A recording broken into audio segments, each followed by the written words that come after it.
Welcome. You've come to drift off to Roman expansion and conflict, designed to gently guide you into profound, peaceful sleep. For the next several hours, you'll be immersed in the relentless growth and internal struggles that forged the early Roman Republic, narrated to bring you ultimate relaxation. Let's begin now with Book 4 of Titus Livius, Now That Order Was Established. Imagine a burgeoning state constantly at war, yet somehow growing stronger with every conflict. How did Rome manage its aggressive expansion while simultaneously reforming its internal political landscape, and how can the echoes of these ancient struggles and triumphs now bring stillness to your modern mind? This isn't just history, it's the very crucible of Roman might, perfectly presented to help you unwind and achieve deep sleep. Prepare to discover how the dramatic narrative of early Roman warfare can surprisingly be your new favorite path to rest. If you find this journey peaceful, please like this video, share your thoughts on Rome's early conquests in the comments below, and subscribe for more calming historical explorations. The History of Rome, Book 4. Chapter 1, Unrest. In the consulship of Marcus Janutius and Caius Curtius, the year was fraught with unrest, both at home and abroad. At the year's outset, Caius Cannulius, a tribune of the people, proposed a law regarding the intermarriage of patricians and commoners. The patricians, fearing the contamination of their bloodlines and the blurring of birthright privileges, fiercely opposed it. A more radical idea, initially whispered among the tribunes, soon gained momentum, that one of the consuls could be elected from the commoners. This evolved into a bold bill proposed by 9 tribunes, granting the people the power to elect consuls from either the commoners or the patricians as they wished. The patricians, however, believed this would not merely share supreme authority, but entirely transfer it from the nobility to the commons. Thus, the patricians rejoiced at news of foreign troubles, the Ardeans revolting due to land injustice, the Veientians ravaging Roman borders, and the Volscians and Aequians murmuring over the fortification of Verrugo. They preferred an unsuccessful war to what they deemed an ignominious peace. These tidings, embellished for effect, were used to justify ordering immediate levies and war preparations, hoping to suspend the tribunes' legislative actions amidst the clamor of war. However, Caius Cannulius publicly declared in the Senate that the consul's efforts to divert the commoners from new laws were futile. He vowed that no levy would be held during his lifetime until the laws he and his colleagues proposed were ratified. He then immediately summoned the people to an assembly. Both consuls roused the Senate against the tribune, while Cannulius simultaneously incited the people against the consuls.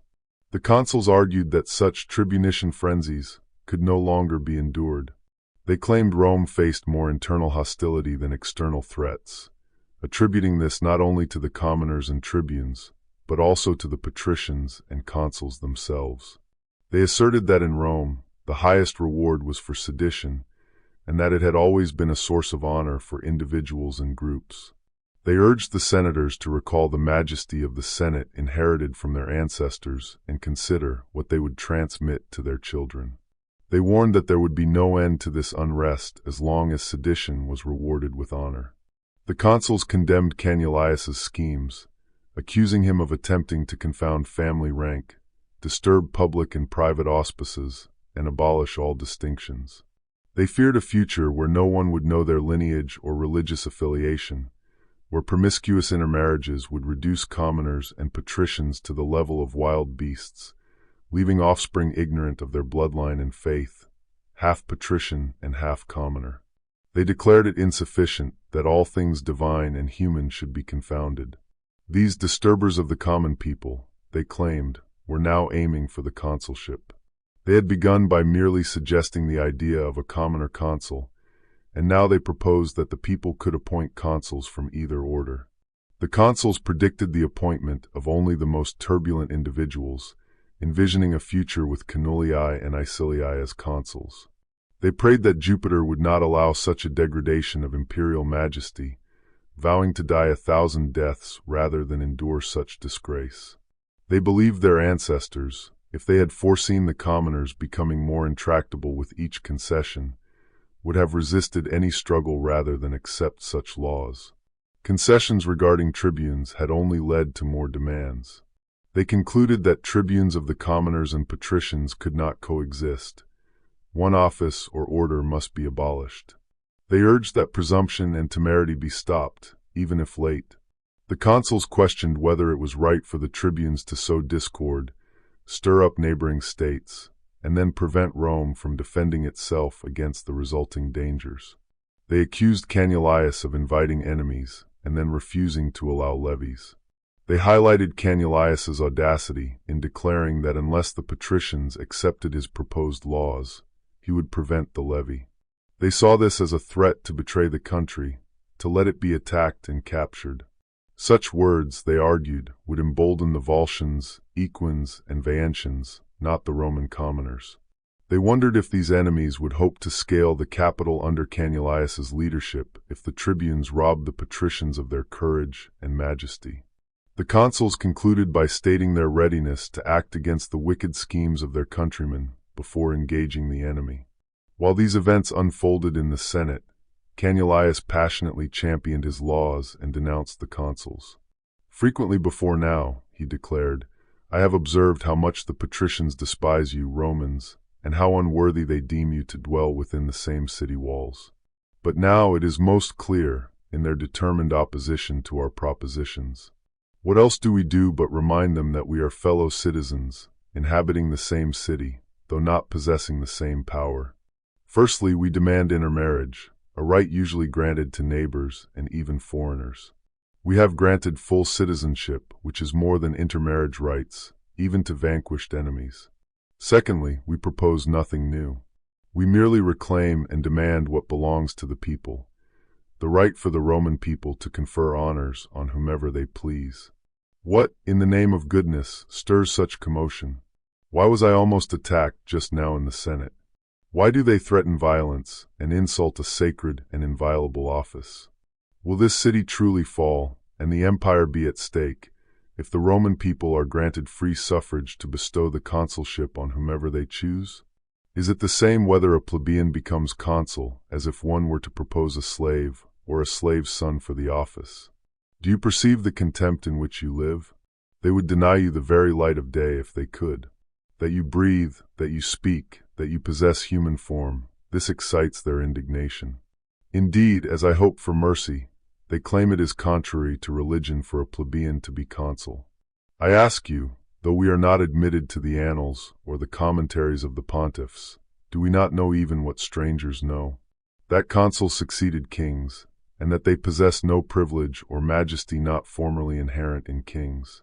Do you suppose we never heard that Numa Pompilius, who was not only not a patrician, but not even a Roman citizen, was sent from the Sabine country by order of the people, with the Senate's approval, and made king in Rome? And what of Lucius Tarquinius, not of Roman or even Italian extraction, the son of Damaratus of Corinth, an emigrant from Tarquinii, who was made king while the sons of Ancus still lived? And after him, Servius Tullius, the son of a captive woman, with an unknown father and a slave mother, attained the throne by his ability and merit. What shall I say of Titus Tatius the Sabine, whom Romulus himself, the founder of our city, admitted into partnership with the throne? Throughout this history, the Roman dominion increased because no class was disdained if conspicuous merit was found within it. You are now dissatisfied with a plebeian consul, when your ancestors disdained foreigners as kings, and when, even after the expulsion of kings, the city was not shut against foreign merit. After the king's expulsion, we admitted the Claudian family from the Sabine country, not only into citizenship, but also into the number of patricians. Can a foreigner be made a patrician, and then a consul? Shall a Roman citizen, if he belongs to the commons, be precluded from all hope of the consulate? Do we then deem it impossible that a commoner can be a person of fortitude and activity, qualified to excel both in peace and war, like Numa, Lucius Tarquinius, and Servius Tullius? Or, should such a one appear, shall we not allow him to guide the helm of government? Shall we have consuls like the Decemvirs, the most abandoned of mortals, though all patricians, rather than like the best of kings, even if they are new men? But, I may be told, no commoner has been consul since the expulsion of the kings. What then? Ought no innovation to be introduced? And what has not yet been practiced? And in a new state there are many things not yet practiced. Ought not even such measures, even if useful, be adopted? During Romulus's reign, there were no pontiffs or augurs. They were appointed by Numa Pompilius. There was no census in the state, nor the distribution of centuries and classes. It was introduced by Servius Tullius. There had never been consuls. They were created after the expulsion of the kings. Of a dictator, neither the office nor the name had existed. It commenced its existence among the senators. There were no tribunes of the people, aediles, nor quaestors. It was resolved that those officers should be appointed. Within the last 10 years, we both created decemvirs for compiling laws and abolished them.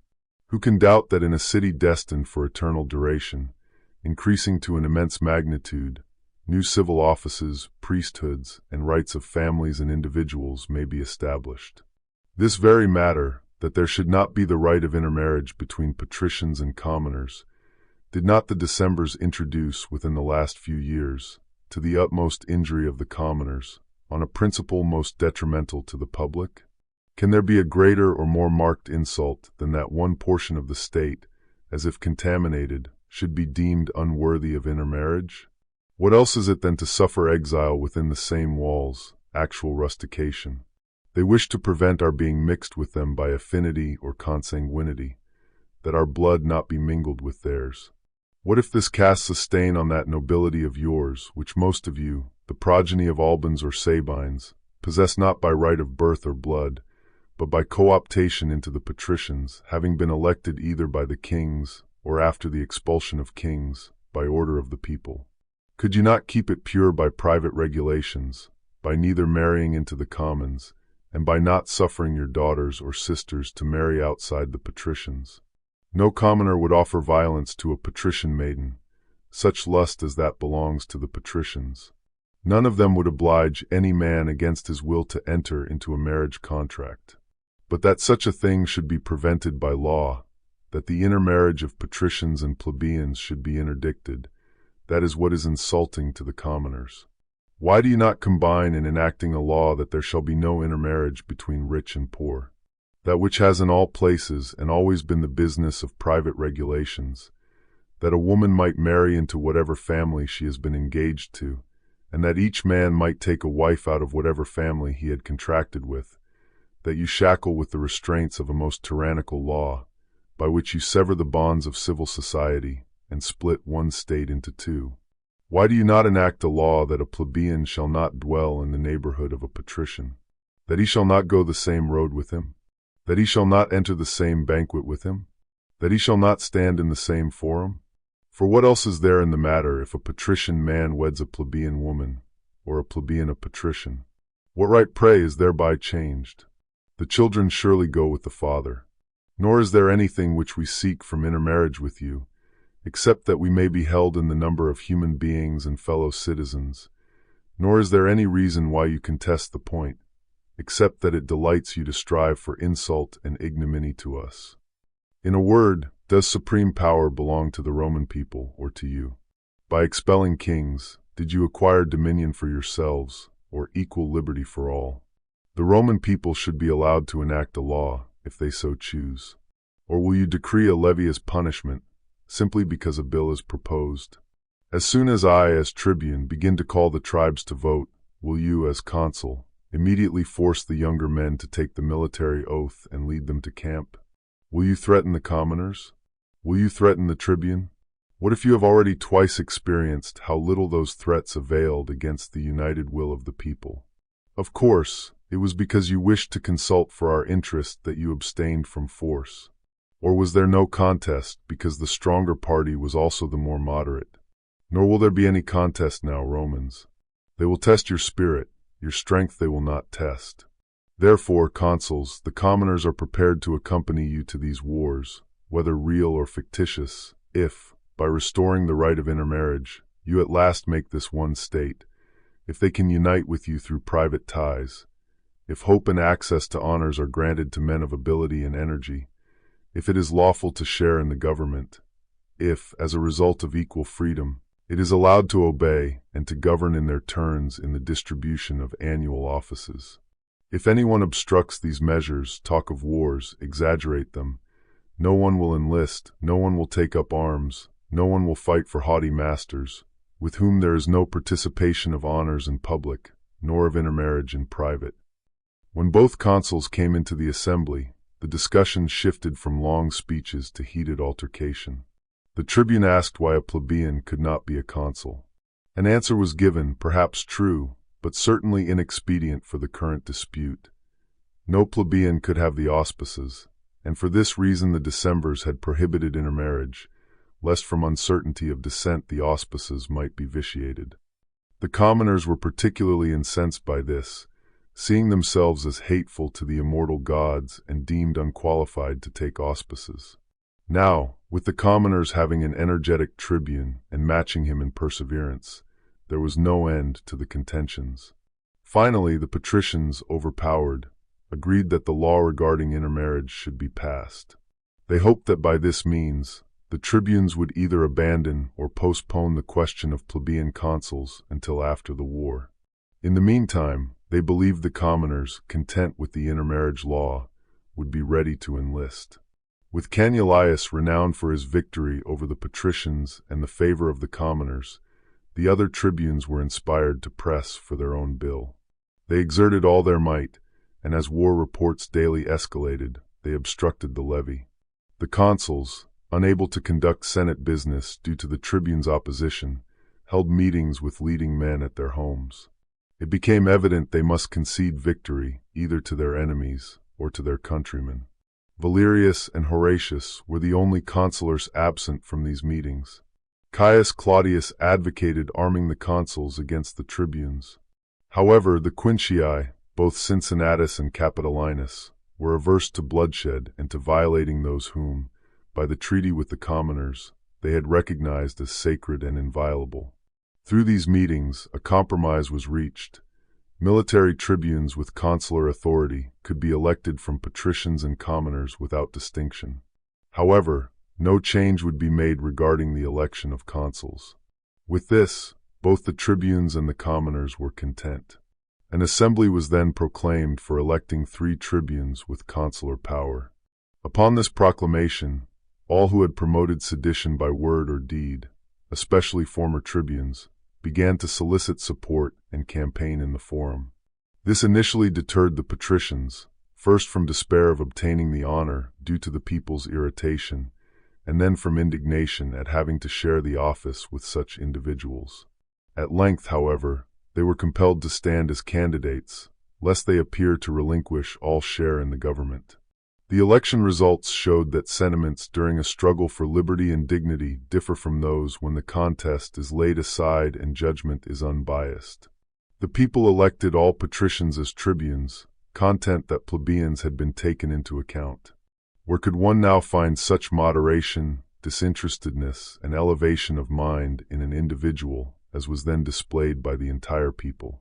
In the 310th years after the city of Rome was built, military tribunes, for the first time, took office in place of consuls. These were Aulus Sempronius Atratinus, Lucius Attilius, and Titus Clelius. During their term, domestic concord ensured peace abroad. Some historians, without mentioning the proposed law concerning plebeian consuls, state that 3 military tribunes were elected due to the Veientian War being added to the wars with the Aequians and Volscians and the revolt of the Ardeites. They argue that 2 consuls could not manage so many wars simultaneously, hence these tribunes were invested with consular authority and insignia. However, the jurisdiction of that office was not firmly established. After 3 months, they resigned their honor by decree of the augurs, as if unduly elected, because Caius Curtius, who presided over the election, had not properly consecrated his tent. Chapter 2. Ardean Revolt and Roman Internal Strife. Ambassadors from Ardea arrived in Rome, imploring aid for their nearly destroyed city, citing their ancient alliance and recently renewed treaty. Internal strife prevented them from enjoying the peace with Rome they had wisely preserved. The cause originated from a factional struggle, which has proven, and always will prove, more destructive to states than foreign wars, famine, disease, or any other calamities men attribute to divine anger. Two young men courted a beautiful maiden of a distinguished plebeian family. One was her equal in birth and favored by her guardians, who shared her rank. The other, a nobleman, was captivated solely by her beauty. He was supported by the nobles, and through them, party disputes even entered the girl's family. The mother, desiring the most splendid match for her daughter, preferred the nobleman. The guardians, however, mindful of party loyalty, advocated for the man of their own order. As the matter could not be resolved within the household, it proceeded to a court of justice. After hearing the claims of both mother and guardians, the magistrate ruled in favor of the mother's wish. However, violence prevailed. The guardians, haranguing their faction in the forum about the injustice of the decree, gathered a party and seized the girl from her mother's house. In response, a more incensed body of nobles rallied around the young nobleman, enraged by the outrage. A desperate battle ensued. The commoners, unlike their Roman counterparts, were defeated. They departed the city in arms, occupied a hill, and ravaged the nobles' lands with fire and sword. The city, previously free from all conflict, they now began to besiege, having lured a multitude of artisans with the hope of plunder. No aspect or calamity of war was absent, as if the entire state were consumed by the mad rage of the two young men, who sought the tragic fulfillment of their match through their country's ruin. Neither party found the internal arms and war sufficient. The nobles summoned the Romans to relieve their besieged city, while the commoners called upon the Volscians to join them in storming Ardea. The Volscians, under the command of Clelius and Aequi, arrived first at Ardea and drew a line of circumvallation around the enemy's walls. When news of this reached Rome, Marcus Geganius, the consul, immediately set out with an army. He selected a camp location about 3 miles from the enemy and, as the day was rapidly declining, ordered his soldiers to rest. Then, at the 4th watch, he set his troops in motion. The work, once begun, was expedited so efficiently that at sunrise, the Volscians found themselves enclosed by Roman fortifications stronger than those they had built around the city. The consul had also connected an arm to Ardea's wall at another location, allowing his allies to pass in and out of the town. The Volscian general, who had sustained his army not with prearranged provisions, but by daily plunder from the countryside, now found himself encircled by a rampart and suddenly destitute. He called the Roman consul to a conference, stating that if the Roman came to raise the siege, he would withdraw the Volscians. The consul replied that the vanquished must accept terms, not dictate them. As the Volscians came at their own discretion to attack the allies of the Roman people, they would not leave in the same way. He ordered their general to be surrendered, their arms laid down, acknowledging their defeat and submitting to his further orders. Otherwise, he warned, whether they stayed or left, he would prove a determined enemy, preferring to carry a victory over the Volscians to Rome rather than an insidious peace. The Volscians, with all other hopes cut off, resolved to try their slender chance in arms. Despite numerous disadvantages, they engaged in a place unfavorable for fighting and even worse for retreat. As they were cut down on every side, they resorted to entreaties. After surrendering their general in arms, they were sent under the yoke, dismissed with disgrace, suffering, and a single garment each. When they halted near Tusculum, they were surprised by the Tusculans due to an old grudge. Unarmed, they suffered severe punishment, with scarcely a messenger left to report their defeat. The Roman general calmed the disturbed state of affairs at Ardea. He beheaded the principal instigators of the commotion and confiscated their effects on the public treasury of Ardea. The Ardeans considered the injustice of the previous decision fully repaired by this Roman kindness. However, the Senate believed something more was needed to erase the memory of public avarice. The consul returned to the city in triumph, with Clelius, the Volscian general, led before his chariot, and the spoils, stripped from the enemy army after they passed under the yoke, carried before him. Consul Quintius, through his civil administration, equaled his colleagues' wartime glory, No easy feat, he managed domestic harmony and peace by dispensing justice with moderation to all ranks, earning him the reputation of both a strict consul among patricians and a sufficiently lenient one among commoners. Against the tribunes, he achieved his measures more through influence than direct struggle. 5 consulships, conducted with consistent integrity, and a life lived worthy of consular dignity, made him almost more venerable than the high office itself. For this reason, military tribunes were not mentioned during his consulship. Marcus Fabius Vibulanus and Publius Aebusius Cornicen were appointed consuls. Recognizing that they succeeded to great glory from previous domestic and foreign achievements, the year made particularly notable by the zealous relief provided to the imperiled Ardeans, Fabius and Aebusius strenuously sought a Senate decree. Their goal was to completely erase the infamy of the earlier land decision. They proposed that, since Ardia's population had been reduced by internal war, a colony should be sent there as protection against the Volscians. Publicly, the intention was to rescind the decision, but privately, they agreed to enroll a much larger number of Rutulian colonists than Romans. No land would be distributed except that which had been unfairly seized, and not a single sod would be assigned to any Roman until all the Rutulians had received their share. In this way, the land was returned to the Ardeans. The commissioners appointed to transplant the colony to Ardea were Agrippa Menenius, Titus Clelius Siculus, and Marcus Aebusius Elva. In their unpopular duty, they offended the commoners by assigning to allies land that the Roman people had claimed as their own. They also received little support from the patricians, as they had not deferred to anyone's influence. When the tribunes scheduled a day for them to appear before the people, they avoided annoyance by enrolling themselves as settlers and remaining in the colony, which now stood as a testament to their integrity and justice. Peace reigned both at home and abroad in this year and the following, with Caius Furius Pacilis and Marcus Papirius Crassus as consuls. The games, vowed by the Decemvirs following a Senate decree upon the commoners' secession from the patricians, were performed this year. Paetilius, made a tribune of the commoners a second time, sought an occasion for sedition in vain. His repeated threats could neither persuade the consuls to submit questions of land division to the Senate, nor, after a hard struggle, did he succeed in getting the patricians to consult on whether to elect consuls or tribunes. Consuls were ordered to be elected. The tribunes' threats to stop the levy were now laughed at, as the neighboring states were quiet, removing any need for war or preparations. This tranquil period was followed by a year when Proculus Geganius Masserinus and Lucius Menenius Lenatus were consuls. It was marked by various disasters and dangers, disturbances, famine, and the near submission of Rome to arbitrary power through enticing largesses. Only foreign war was absent. If it had been added, they could scarcely have survived even with divine aid. Their misfortunes began with famine, either due to unfavorable weather for crops or because land cultivation was abandoned for city life and public harangues. Both causes are cited.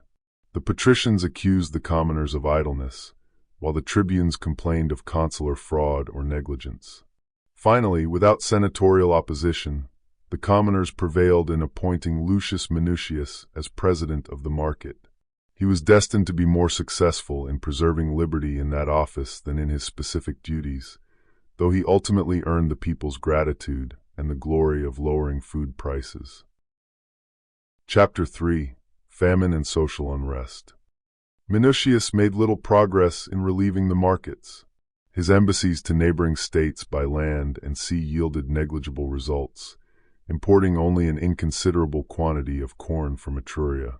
He applied himself to carefully dispelling their meager stock by obliging people to declare their supply and sell any surplus beyond a month's provision, and by having slaves' daily rations. Then, by censuring and exposing corn hoarders to public resentment, he only revealed the severe scarcity, rather than alleviating it through this rigorous inquiry. Many commoners, losing all hope, muffled their heads and plunged into the Tiber rather than endure further existence. Then Spurius Maelius, a wealthy man of equestrian rank for his time, embarked on a project useful in itself, but with pernicious tendencies and even more pernicious motives. With the help of his friends and clients, he privately bought corn from Etruria, a factor that, ironically, may have hindered state efforts to reduce corn prices. He then began distributing corn as largesse. Having won over the commoners with this generosity, he drew them with him wherever he went, conspicuous and influential beyond the status of a private citizen. This support seemed to assure him of the consulship. Malleus, his mind insatiable with fortune's promises, began to aspire to even higher, altogether unwarranted goals. Knowing the consulship would have to be seized from the patricians against their will, he began to set his sights on kingly power, believing it the only prize worthy of such grand designs and the struggles to endure. The consular elections were approaching, a circumstance that ultimately ruined him, as his plans were not yet fully arranged or matured. Titus Quintius Capitolinus was elected consul for the 6th time, a man ill-suited to the views of one contemplating political innovations. Agrippa Menenius, surnamed Lenatus, was his colleague. Lucius Minucius was reappointed as president of the markets, whether re-elected or appointed indefinitely as circumstances required. Records are uncertain except that his name appeared as president in the linen books for both years. Here Minucius, performing in a public capacity the same role Malleus had undertaken privately, and with the same class of people frequenting both their houses, uncovered Malleus's scheme. He reported to the Senate that arms were being collected in Malleus's house, and that he held assemblies there. His designs were unquestionably bent on regal dominion. The time for execution was not yet fixed, but all other matters were settled. The tribunes were bought over to betray public liberty, and roles were assigned to the leaders of the multitude. He laid these things before them almost later than was consistent with safety, lest he might report anything uncertain or ill-grounded. Upon hearing this, the patrician chiefs rebuked the former year's consuls for allowing private largesses and public meetings to occur, and the new consuls for waiting until such an important matter was reported by the president of the markets, when it required the consul to be not only the reporter, but the punisher. Then Titus Quintius declared that the consuls were unfairly criticized, being hampered by the laws concerning appeal, enacted to weaken their authority. They possessed less power than will to punish such an atrocity. What was needed was a man not only determined in himself, but one unshackled and freed from the fetters of those laws. He would therefore appoint Lucius Quintius dictator. In him there would be a determination suitable to such great power. While all approved, Quintius initially refused, asking why they would expose him, in his extreme old age, to such a contest.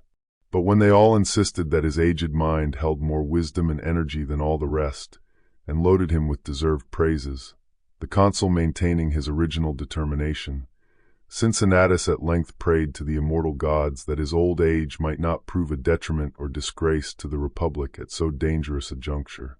He was then appointed dictator by the consul, and he, in turn, appointed Caius Servilius Ahala as his master of the horse. The next day, having stationed proper guards, the dictator went down to the forum. The commoner's attention was drawn to him by the strangeness and extraordinary nature of the event, and Malleus and his friends, their leader, perceived that the power of such high authority was directly aimed at them. Those unaware of the designs on regal power kept asking, what tumult, what sudden war, had called for either dictatorial authority or Quintius, at over 80 years old, to administer affairs. Servilius, the master of the horse, sent by the dictator to Malleus, said, "The dictator summons you." Alarmed, Malleus asked what he meant.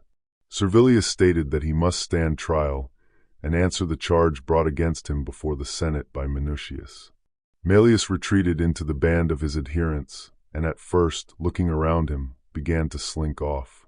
When the beadle, by order of the master of the horse, attempted to seize him, he was rescued by those present. Running away, he implored the protection of the Roman people, alleging that he was persecuted by a conspiracy of the patricians because he had acted kindly towards the people. He begged them to assist him in this critical emergency and not suffer him to be butchered before their eyes. Ahala Servilius overtook and slew him while he was exclaiming in this manner, Smeared with the blood of the slain man, and surrounded by a body of young nobles, he reported back to the dictator that Malleus, having been summoned and beginning to incite the multitude after repulsing the beetle, had received condign punishment. "You have acted nobly, Caius Servilius," said the dictator, "in having saved the republic." He then ordered the agitated multitude, who were uncertain how to judge the deed, to be called to an assembly. He openly declared that Malleus had been justly put to death, even if he were innocent of the charge of aiming at regal power, because, when summoned to attend to the dictator by the master of the horse, he had not come. He himself had taken his seat to examine the case. After it had been investigated, Malleus should have met a result corresponding to his deserts. But when employing force, in order that he might not commit himself to a trial, he had been checked by force. Nor should they treat him as a citizen, who, born in a free state amidst laws and rights, in a city from which he knew kings had been expelled, and in the same year the sons of the king's sister and the children of the consul, the liberator of his country, had been put to death by their father upon discovery of a plot to readmit the royal family, from which Collatinus Tarquinius, the consul, through hatred of his name, was ordered to resign and go into exile, in which capital punishment was inflicted on Spurius Cassius several years later for designing to assume sovereignty, in which the Decemvirs were recently punished with confiscation, exile, and death because of regal tyranny. In such a city, Spurius Malleus conceived a hope of attaining regal power. And who was this man? Although no nobility, no honors, no merits should open to any man the road to domination, still the Claudii and Cassii, by reason of the consulships, the decemvirates, the honors of their own and those of their ancestors, and from the splendor of their families, had raised their aspiring minds to heights to which it was impious to raise them. Spurius Malleus, to whom a tribuneship of the commoners should rather be an object of wishes than of hope, a wealthy corn merchant, had conceived the hope to purchase the liberty of his countrymen for 2 pounds of corn, had supposed that a people victorious over all their neighbors could be cajoled into servitude by throwing them a morsel of food, so that a person whom the state could scarcely digest as a senator, it should tolerate as king, possessing the ensigns and authority of Romulus their founder, who had descended from and had returned to the gods. This was to be considered not more criminal than it was monstrous, nor was it sufficiently expiated by his blood, unless the roof and walls within which so mad a project had been conceived should be leveled to the ground, and his effects confiscated, as being contaminated with the price of purchasing kingly domination. He therefore ordered that the quaestors should sell this property and deposit the proceeds in the treasury.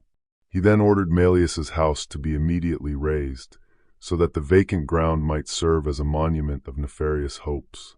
This place was called Aequi. Lucius Minucius was presented with a gilded ox outside the Trigemina gate, and this was not even against the will of the commoners, because he distributed Malleus's corn, valuing it at 1 as per bushel. Some writers state that Minucius had switched allegiance from the patricians to the commoners, and, having been chosen as an 11th tribune of the people, he quieted a commotion that arose upon Malleus's death. However, it is scarcely credible that the patricians would have allowed the number of tribunes to be increased, especially for a patrician, or that the commoners would not have later maintained this conceded privilege. But the legal provision made a few years before, stating that it was unlawful for tribunes to choose a colleague, refutes this false inscription on the statue more than anything else. Quintus Caecilius, Quintus Junius, and Sextus Titinius were the only members of the College of Tribunes who had not been involved in passing the law conferring honors on Minucius. They continued to censure Minucius and Servilius before the commoners, complaining of Malleus's undeserved death.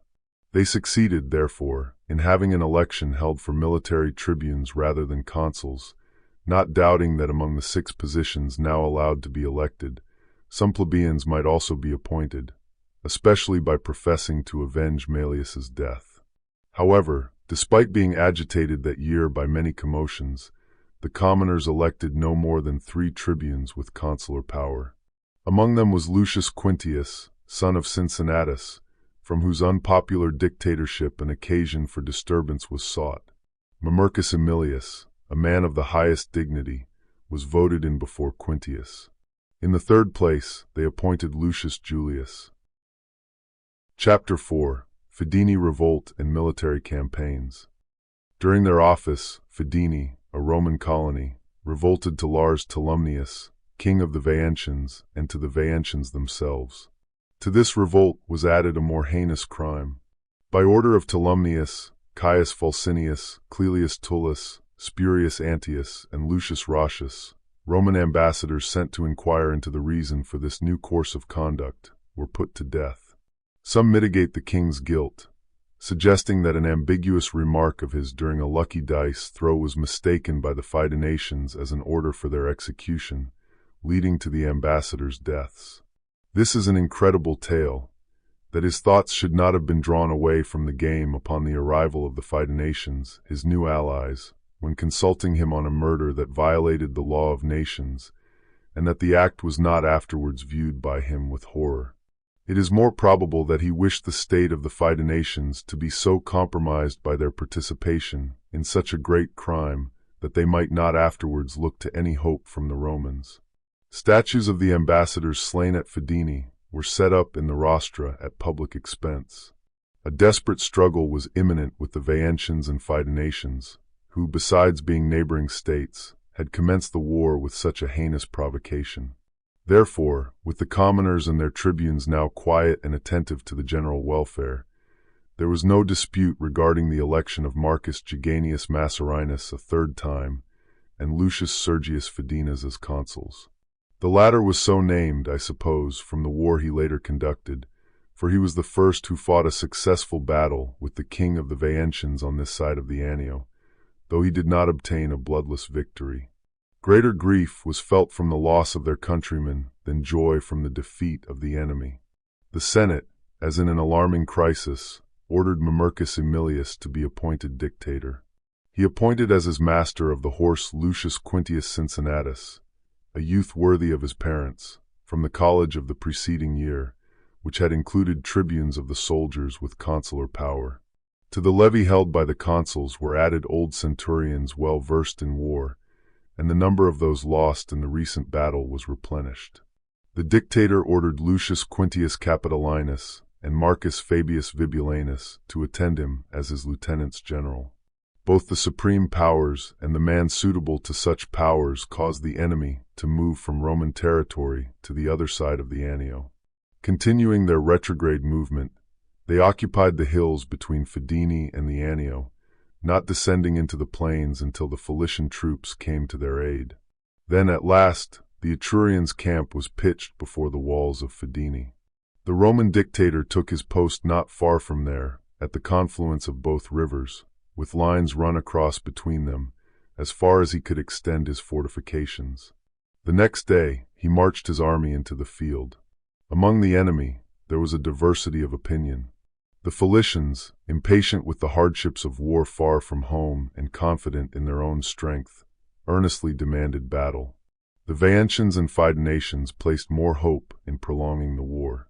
Tolumnius, though preferring the wishes of his own subjects, proclaimed that he would give battle the following day, lest the Cilicians refuse service so far from home.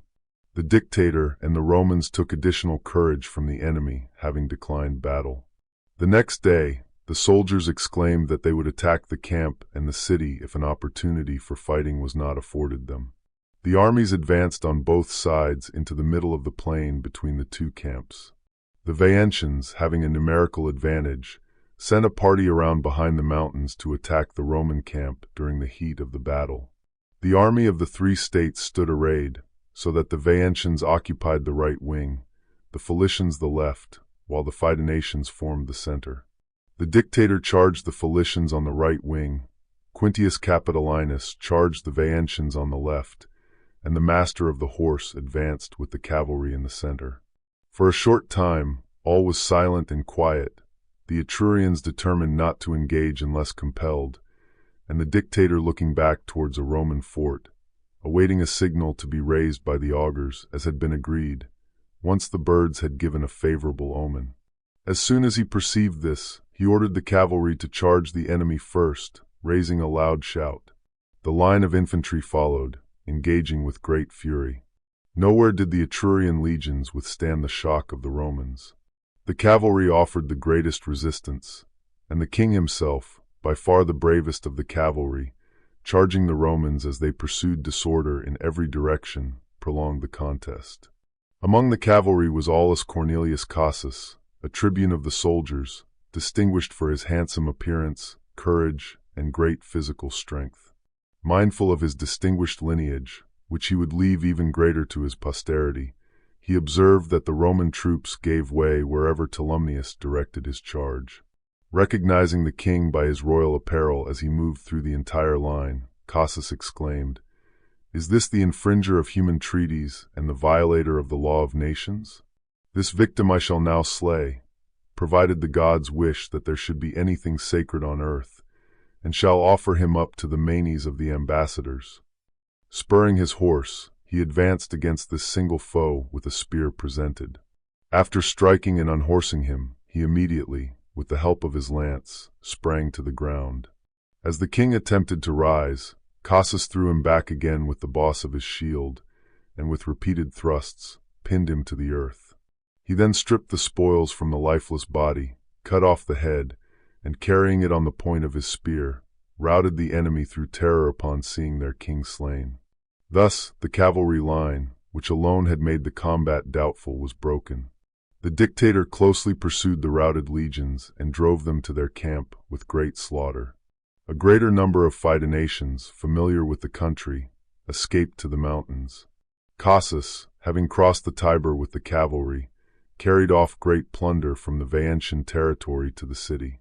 During the battle, there was also a fight at the Roman camp against a party of forces, which, as mentioned, Tolumnius had sent to the camp. Fabius Vibulanus first defended his lines by forming a ring. Then, while the enemy were entirely occupied with the entrenchment, he sallied out from the principal gate on the right, suddenly attacking them with the triarii. A panic ensued, resulting in less slaughter because they were fewer in number, but their flight was no less disorderly than it had been on the battlefield. Chapter 5: Dictatorships and Triumphs. With matters successfully managed in every direction, the dictator, by a decree of the Senate and order of the people, returned to the city in triumph. By far the most remarkable sight in the procession was Cassus, bearing the spolia opima of the king he had slain. The soldiers chanted their rough verses, extolling him as equal to Romulus. With the usual form of dedication, he presented the spoils as an offering in the temple of Jupiter Feretrius, near the spoils of Romulus, which, having been the first called opima, were the only ones there at that time. He drew the eyes of all citizens from the dictator's chariot to himself, enjoying almost solely the honor of that day's solemnity. The dictator offered a golden crown, a pound in weight, to Jupiter in the Capitol, at public expense, by order of the people. Following all Roman writers, I have represented Aulus Cornelius Cassus as a military tribune when he carried the second spolia opima to the temple of Jupiter Feretrius. But besides that, those spoils are rightly considered opima, which one general has taken from another, and we know no general but the person under whose auspices the war is conducted. The inscription itself written on the spoils proves, against both me and them, that Cassus was consul when he took them. Having once heard Augustus Caesar, the founder or restorer of all our temples, on entering the temple of Jupiter Feretrius, which, being dilapidated by time, he rebuilt, aver that he himself had read the said inscription on the linen breastplate, I thought it would be next to sacrilege to rob Cassus of such a testimony respecting his spoils as that of Caesar, the renovator of the temple itself. Whether the mistake is chargeable on the very ancient annals and the linen books of the magistrates, deposited in the temple of Moneta, and which Licinius Macer occasionally cites as authorities, which have Aulus Cornelius Cassus consul with Titus Quinius Pennus, in the 9th year after this, every person may form his own opinion. For there is this additional proof, that a battle so celebrated could not be transferred to that year, that the 3 years before and after the consulship of Aulus Cornelius were entirely free from war, in consequence of a pestilence and a scarcity of grain, so that some annals, as if in mourning, present nothing but the names of the consuls. The third year from the consulship of Casus has him as military tribune with consular power, in the same year as master of the horse, in which office he fought another distinguished cavalry battle.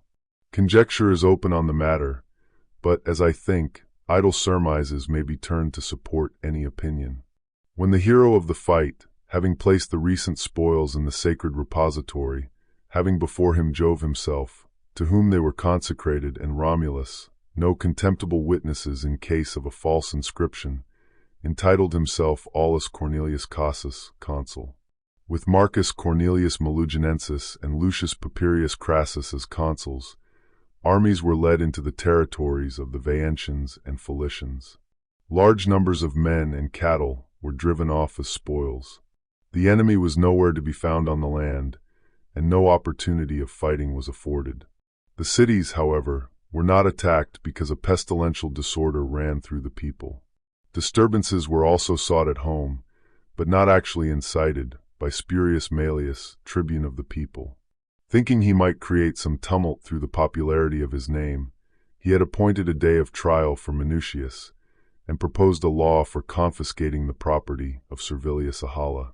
He alleged that Maelius had been circumvented by false impeachments from Minucius, and charged Servilius with the killing of a citizen on whom no sentence had been passed. These charges, when brought before the people, proved to be more idle than the author himself.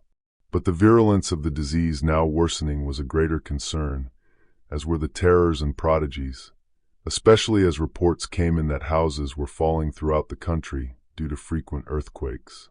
A supplication was therefore performed by the people, according to the form dictated by the Decemvirs. The following year, with Caius Julius a second time and Lucius Virginius as consuls, proved even more pestilential. It occasioned such dread of desolation throughout the city and country that not only did no one leave Roman territory for depredations, and neither patricians nor commoners contemplated military aggressions, but the Fidenations, who had initially confined themselves to their town, mountains, or fortifications, now descended without provocation to commit depredations on Roman territory.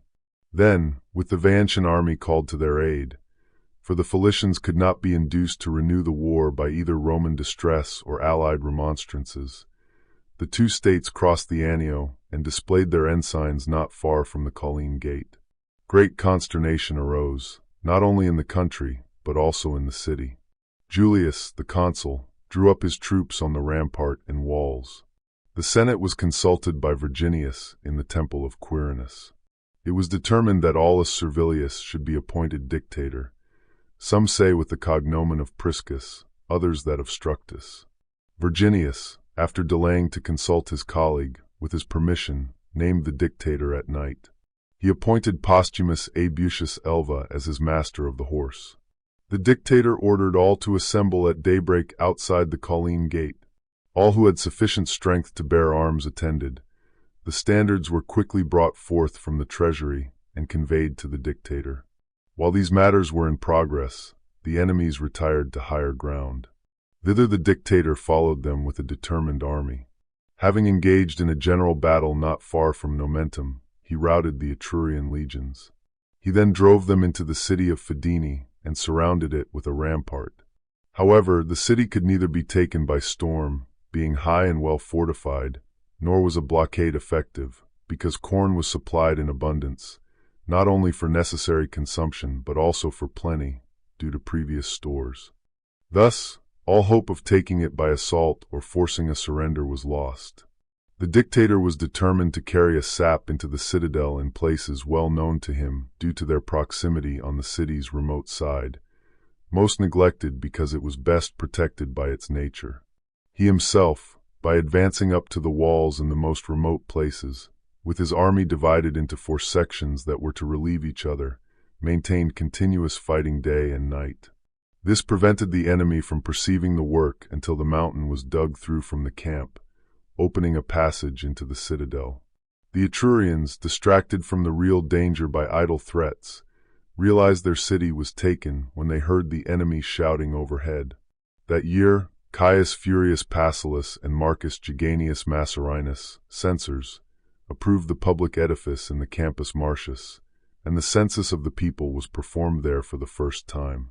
Licinius Macer states that the same consuls were re-elected the following year, Julius for the third time, Virginius for the second. Valerius Antius and Quintus Tubero, however, state that Marcus Manlius and Quintus Sulpicius were the consuls for that year.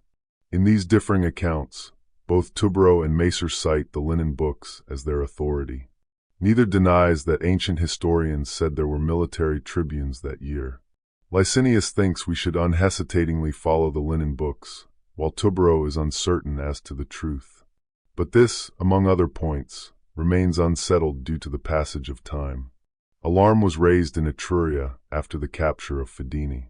Not only were the Veientians terrified by the apprehension of similar ruin, but the Felicians also, recalling that the war had begun with them, though they had not joined those who renewed hostilities. Accordingly, when the two nations, having sent ambassadors around to the 12 states, succeeded in having a general meeting proclaimed for all Etruria at the temple of Voltumna, the Senate, apprehending a great attack from that quarter, ordered Mamercus Aemilius to be again appointed dictator. Aulus Postumius Tiburtus was appointed by him as master of the horse. Preparations for war were made with much greater energy than on the last occasion, proportional to the increased danger from the whole body of Etruria rather than just two of its states. That matter passed off much more quietly than anyone expected.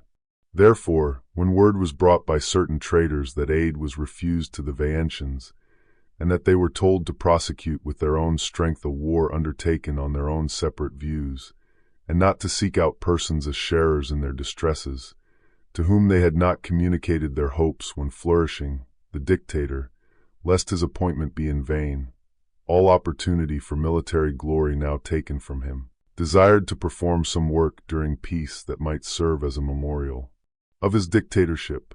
He set about limiting the censorship, either judging its powers excessive or disapproving of the duration rather than the extent of the office.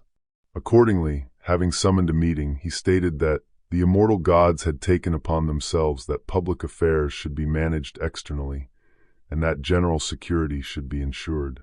With respect to what was to be done within the walls, he would provide for the liberty of the Roman people.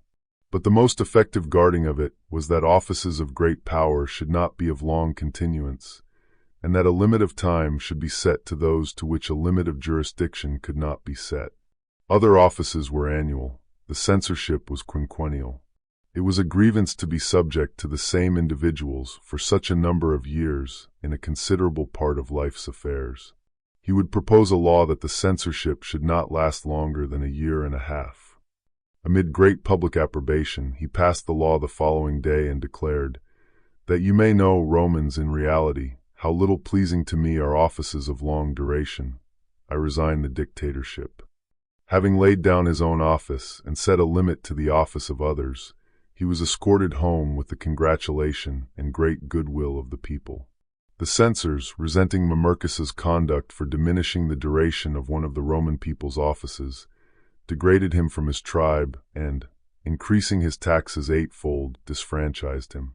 They say that he bore this with great magnanimity, as he considered the cause of the disgrace rather than the disgrace itself. The principal patricians also, though they had been averse to curtailing the censorship's privileges, were much displeased at this instance of censorial severity. Each saw that he would be longer and more frequently subjected to the censors than he himself would hold the office of censor. It is certain that such indignation is said to have arisen on the part of the people that violence could not be kept from the censors through the influence of any person except Mamercus himself. The tribunes, by their incessant speeches, prevented the election of consuls. After nearly causing an interregnum, they finally secured the election of military tribunes with consular authority. However, their main goal, that a plebeian be elected, was not met. All elected were patricians, Marcus Fabius Vibulanus, Marcus Foslius, and Lucius Sergius Fidenas. A pestilence that year brought a period of quiet in other matters.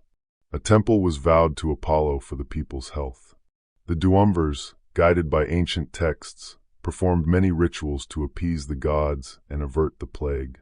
Yet, a great mortality swept through the city and countryside, affecting both people and livestock.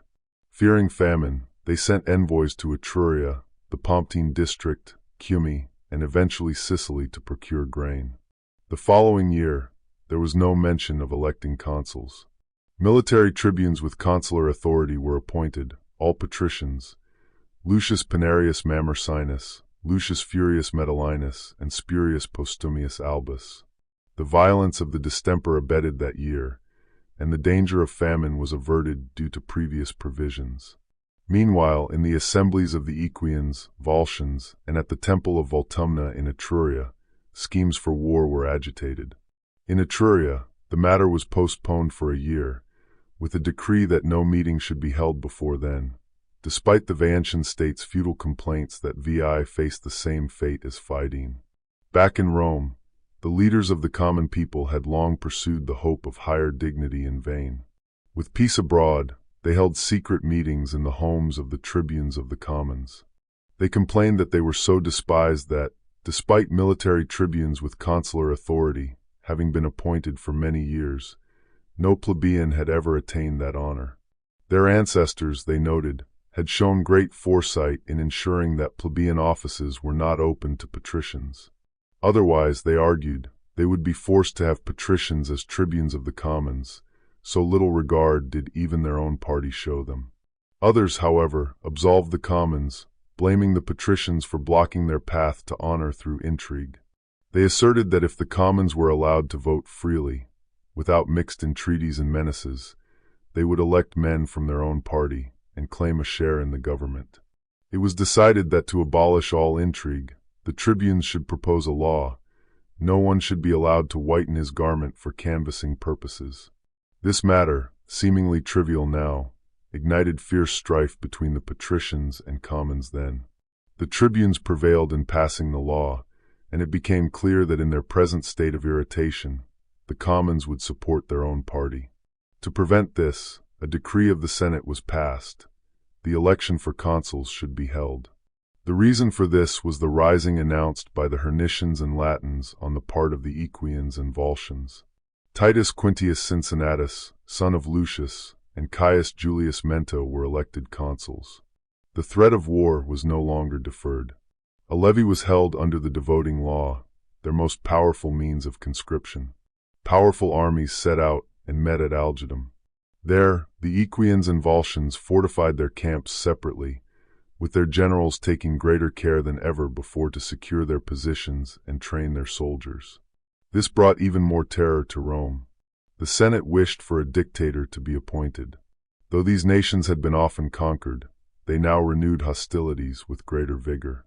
A considerable number of Roman youth had also been lost to sickness. Above all, the perverseness and disagreement between the consuls and their contentions in all councils terrified them. Some accounts state that these consuls fought an unsuccessful battle at Algidum, which led to the demand for a dictator. This much is certain: though differing on other points, the consuls perfectly agreed on one thing against the wishes of the patricians: not to nominate a dictator. When increasingly alarming reports arrived, and the consuls would not be swayed by the Senate's authority, Quintus Servilius Priscus, a man of singular honor, spoke. "Tribunes of the people," he said, "since we have reached extremities, the Senate calls on you to compel the consuls, by virtue of your authority, to nominate a dictator in this critical juncture of the state." Hearing this, the tribunes, sensing an opportunity to extend their power, withdrew to deliberate. They declared for their college that they wished the consuls to obey the Senate's instruction. If the consuls persisted against the will of that most illustrious order, they would order them to be imprisoned. The consuls preferred to be overcome by the tribunes than by the Senate. They alleged that the prerogatives of the highest magistracy were betrayed by the patricians, and the consulship subjugated to tribunician power, as consuls were liable to be overruled by a tribune and even imprisoned. The lot to nominate the dictator, for the colleagues had not even agreed on that, fell to Titus Quintius. He appointed Aulus Postumius Tiburtus, his own father-in-law, a man of the utmost strictness in command, as dictator. Lucius Julius was appointed master of the horse. A suspension of civil business was also proclaimed, ensuring that nothing else in the city should be attended to but preparations for war. The examination of exemption claims for military service was deferred until after the war, thus even hesitant individuals were induced to enlist. Soldiers were also enjoined from the Hernicians and Latins, and the dictator was met with zealous obedience from all sides. All these measures were executed with great dispatch. Caius Julius the consul was left to guard the city. Lucius Julius, master of the horse, was entrusted with addressing sudden emergencies, ensuring no delay due to lack of supplies in the camp. The dictator, repeating the words after Aulus Cornelius, the chief pontiff, vowed the great games on account of the sudden war. Setting out from the city, and dividing his army with Consul Quintius, the dictator confronted the enemy. Observing two separate enemy camps a short distance apart, they likewise encamped separately, about a mile from them, the dictator towards Tusculum, the consul towards Lanuvium. Thus, they had 4 armies and as many fortified posts, with a plain between them, suitable for skirmishes and even for drawing up armies in battle array. From the moment camp was brought close to camp, light skirmishing was constant. The dictator readily allowed his soldiers to compare strengths, fostering hope for a general victory after gradually testing the outcome of minor clashes. Therefore, the enemy, having no hope left in a regular engagement, attacked the consul's camp in the night, bringing the matter to a doubtful result. The sudden shout awoke not only the consul's sentinels, and then the entire army, but also the dictator.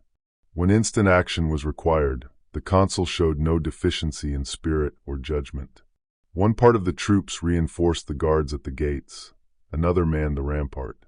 In the dictator's camp, with less confusion, what needed to be done was more readily observed. Dispatching a reinforcement to the consul's camp, led by Lieutenant General Spurius Postumius Albus, the dictator himself, with a part of his forces, made a small circuit to a secluded place. From there, he could suddenly attack the enemy's rear. He appointed Quintus Sulpicius, his lieutenant general, to take charge of the camp. To Marcus Fabius, as lieutenant, he assigned the cavalry, ordering that those troops, difficult to manage in a nightly conflict, should not stir before daylight. All the measures any prudent and active general could order and execute at such a juncture, he executed with regularity. An extraordinary display of judgment and intrepidity, deserving of no ordinary praise, was his decision to dispatch Marcus Geganius with chosen troops to attack the enemy's camp. It had been ascertained that the enemy had departed with the greater part of their troops, leaving their camp vulnerable. Geganius fell upon these men, who were wholly intent on the danger of their friends and incautious themselves, with watches and advanced guards neglected.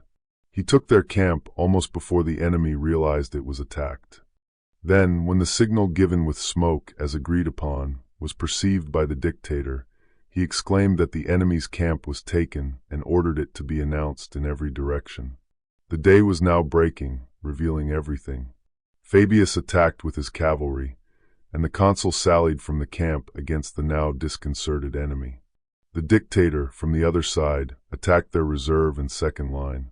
He threw his victorious troops, both horse and foot, in the way of the enemy as they turned to the dissonant shouts and various sudden assaults. Surrounded on every side, they would have all suffered the punishment due to their renewed hostilities, had not Vectius Messius, a Volscian, a man more renowned for his deeds than his lineage, upbraided his men. As they formed a circle, he called out loudly, "Are you offering yourselves here to the weapons of the enemy, undefended, unavenged? Why then do you have arms? Or why have you undertaken an offensive war, ever turbulent in peace and dastardly in war? What hopes do you have standing here? Do you expect some god to protect you and bear you hence? With the sword, a way must be opened. Come on, you who wish to behold your homes, your parents, your wives, and your children. Follow me in the way you shall see me lead you. It is not a wall, not a rampart, but armed men that stand in your way with arms in your hands. In valor, you are equal to them, in necessity, which is the ultimate and most effective weapon, superior." As he uttered these words and acted upon them, they, renewing the shout and following him, pushed in the quarter where Postumius Albus had opposed his troops. They made the victor give ground until the dictator arrived as his own men were retreating. To that quarter, the whole weight of the battle now turned. On Messius alone, the fortune of the enemy depended. Many wounds and great slaughter occurred on both sides. By this time, even the Roman generals themselves fought, sustaining wounds. Postumius retired from the field with a fractured skull from a stone blow. Neither the dictator, wounded in the shoulder, nor Fabius, whose thigh was almost pinned to his horse, nor the consul, with his arm cut off, could be removed from the perilous conflict. Messius, with a band of brave youths, charged furiously through the fallen enemy, reaching the Volscian camp, which had not yet been taken. The entire army followed this route. The consul pursued them in their disordered flight to the very rampart, attacking both the camp and the rampart. The dictator likewise brought up his forces on the other side. The assault was conducted with no less intrepidity than the battle had been. They say the consul even threw a standard within the rampart to encourage the soldiers, and the first effort was made in recovering it. The dictator, having leveled the rampart, had now carried the fight into the camp. Then the enemy began everywhere to throw down their arms and surrender. Their camp was taken, and all the enemy, except the senators, were put up for sale. Part of the plunder was restored to the Latins and Hernicians upon their demand. The dictator sold the remainder at auction. The consul was invested with command of the camp, and the dictator, entering the city in triumph, resigned his dictatorship. Some writers cast a gloom on this glorious dictatorship, stating that his son, though victorious, was beheaded by Aulus Postumius because, tempted by a favorable opportunity, he had left his post without orders. We are inclined to disbelieve this, warranted by the variety of opinions on the matter. It is also argued that such orders were termed Manlian, not Postumian, implying that the one who first set such a barbarous precedent would gain the notorious title of cruelty. Furthermore, the cognomen Imperiosus was affixed to Manlius. Postumius was not marked by any hateful brand. Consul Caius Julius, in his colleague's absence and without drawing lots, dedicated the temple of Apollo. Quintius, upon returning to the city after disbanding his army, resented this and complained to the Senate, but to no avail. To the year marked by great achievements is added an event seemingly unrelated to Rome's interests. The Carthaginians, destined to be formidable enemies, then, for the first time, transported an army into Sicily to aid one of the parties during some Sicilian disturbances. In the city, the tribunes of the people attempted to have military tribunes with consular power elected, but the point could not be carried out. Lucius Papirius Crassus and Lucius Junius were made consuls. When Aequian ambassadors solicited a treaty from the Senate, and instead were offered a surrender, they obtained an 8-year truce. The Volscians' affairs, in addition to the disaster at Algidum, were entangled in strife and sedition due to an obstinate contention between advocates for peace and those for war. The Romans enjoyed tranquility on all sides. The consuls, learning from a colleague that a popular law regarding the appraisal of fines was about to be introduced by the tribunes, preemptively proposed it themselves. The new consuls were Lucius Sergius Fidenas, for a second time, and Hostus Lucretius Tricipitinus. Nothing noteworthy occurred during their consulate. The succeeding consuls were Aulus Cornelius Cassus and Titus Quinius Pennus, also for a second time. The Veientians made excursions into Roman territory. A report suggested some Fidenatian youths had participated in the depredation, and the investigation was left to Lucius Sergius, Quintus Servilius, and Mamercus Aemilius. Some Fidenatians were sent into banishment to Ostia, as their absence from Fidene during those days remained unclear. New settlers were added, and the land of those who had fallen in war was assigned to them. That year saw severe distress due to drought. Not only was there a deficiency of rain, but the earth, lacking its natural moisture, barely allowed the rivers to flow. In some places, the want of water caused heaps of cattle, dead from thirst, around dried-up springs and rivulets. Others died from mange, and the diseases spread to humans, first afflicting husbandmen and slaves, then filling the city. Not only were people's bodies afflicted, but various superstitions, mostly foreign, took hold of their minds. Individuals profiting from superstitious minds introduced new sacrificial rites by pretending to divination. This continued until a sense of public shame reached the leading men of the state, who saw extraneous and unaccustomed ceremonies of expiation in all streets and chapels for obtaining divine favor. A charge was then given to the aediles. They should ensure that only Roman gods were worshipped, and only in the manner of the country. Resentment against the Veientians was deferred until the following year, with Caius Servilius Ahala and Lucius Papirius Mugellanus as consuls. Even then, superstitious influences prevented an immediate declaration of war or the dispatch of armies. They deemed it necessary that heralds first be sent to demand restitution. Battles had recently been fought with the Veientians at Nomentum and Fidene, followed by a truce, not a peace. Both the truce period had expired, and they had renewed hostilities before its expiration. Heralds were sent. When, according to ancient usage, they were sworn and demanded restitution, their application was not heard. Then arose a dispute. Should war be declared by order of the people, or would a Senate decree suffice? The tribunes, threatening to stop the levy, prevailed so far as to make the consuls consult the people concerning the war. All the centuries voted for it. In this particular, the commons showed superiority by gaining the point that consuls should not be elected for the next year. For military tribunes with consular authority were elected Titus Quintius Pennus, from the consulship, Caius Furius, Marcus Postumius, and Aulus Cornelius Cassus. Cassus held command in the city. The other three, after the levy, set out to VI, demonstrating how mischievous a plurality of commanders could be in military affairs.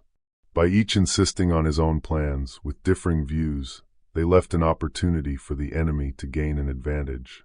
The Veientians, seizing an opportunity, attacked their line while it was still uncertain of its movements, some ordering the signal to be given, others a retreat to be sounded.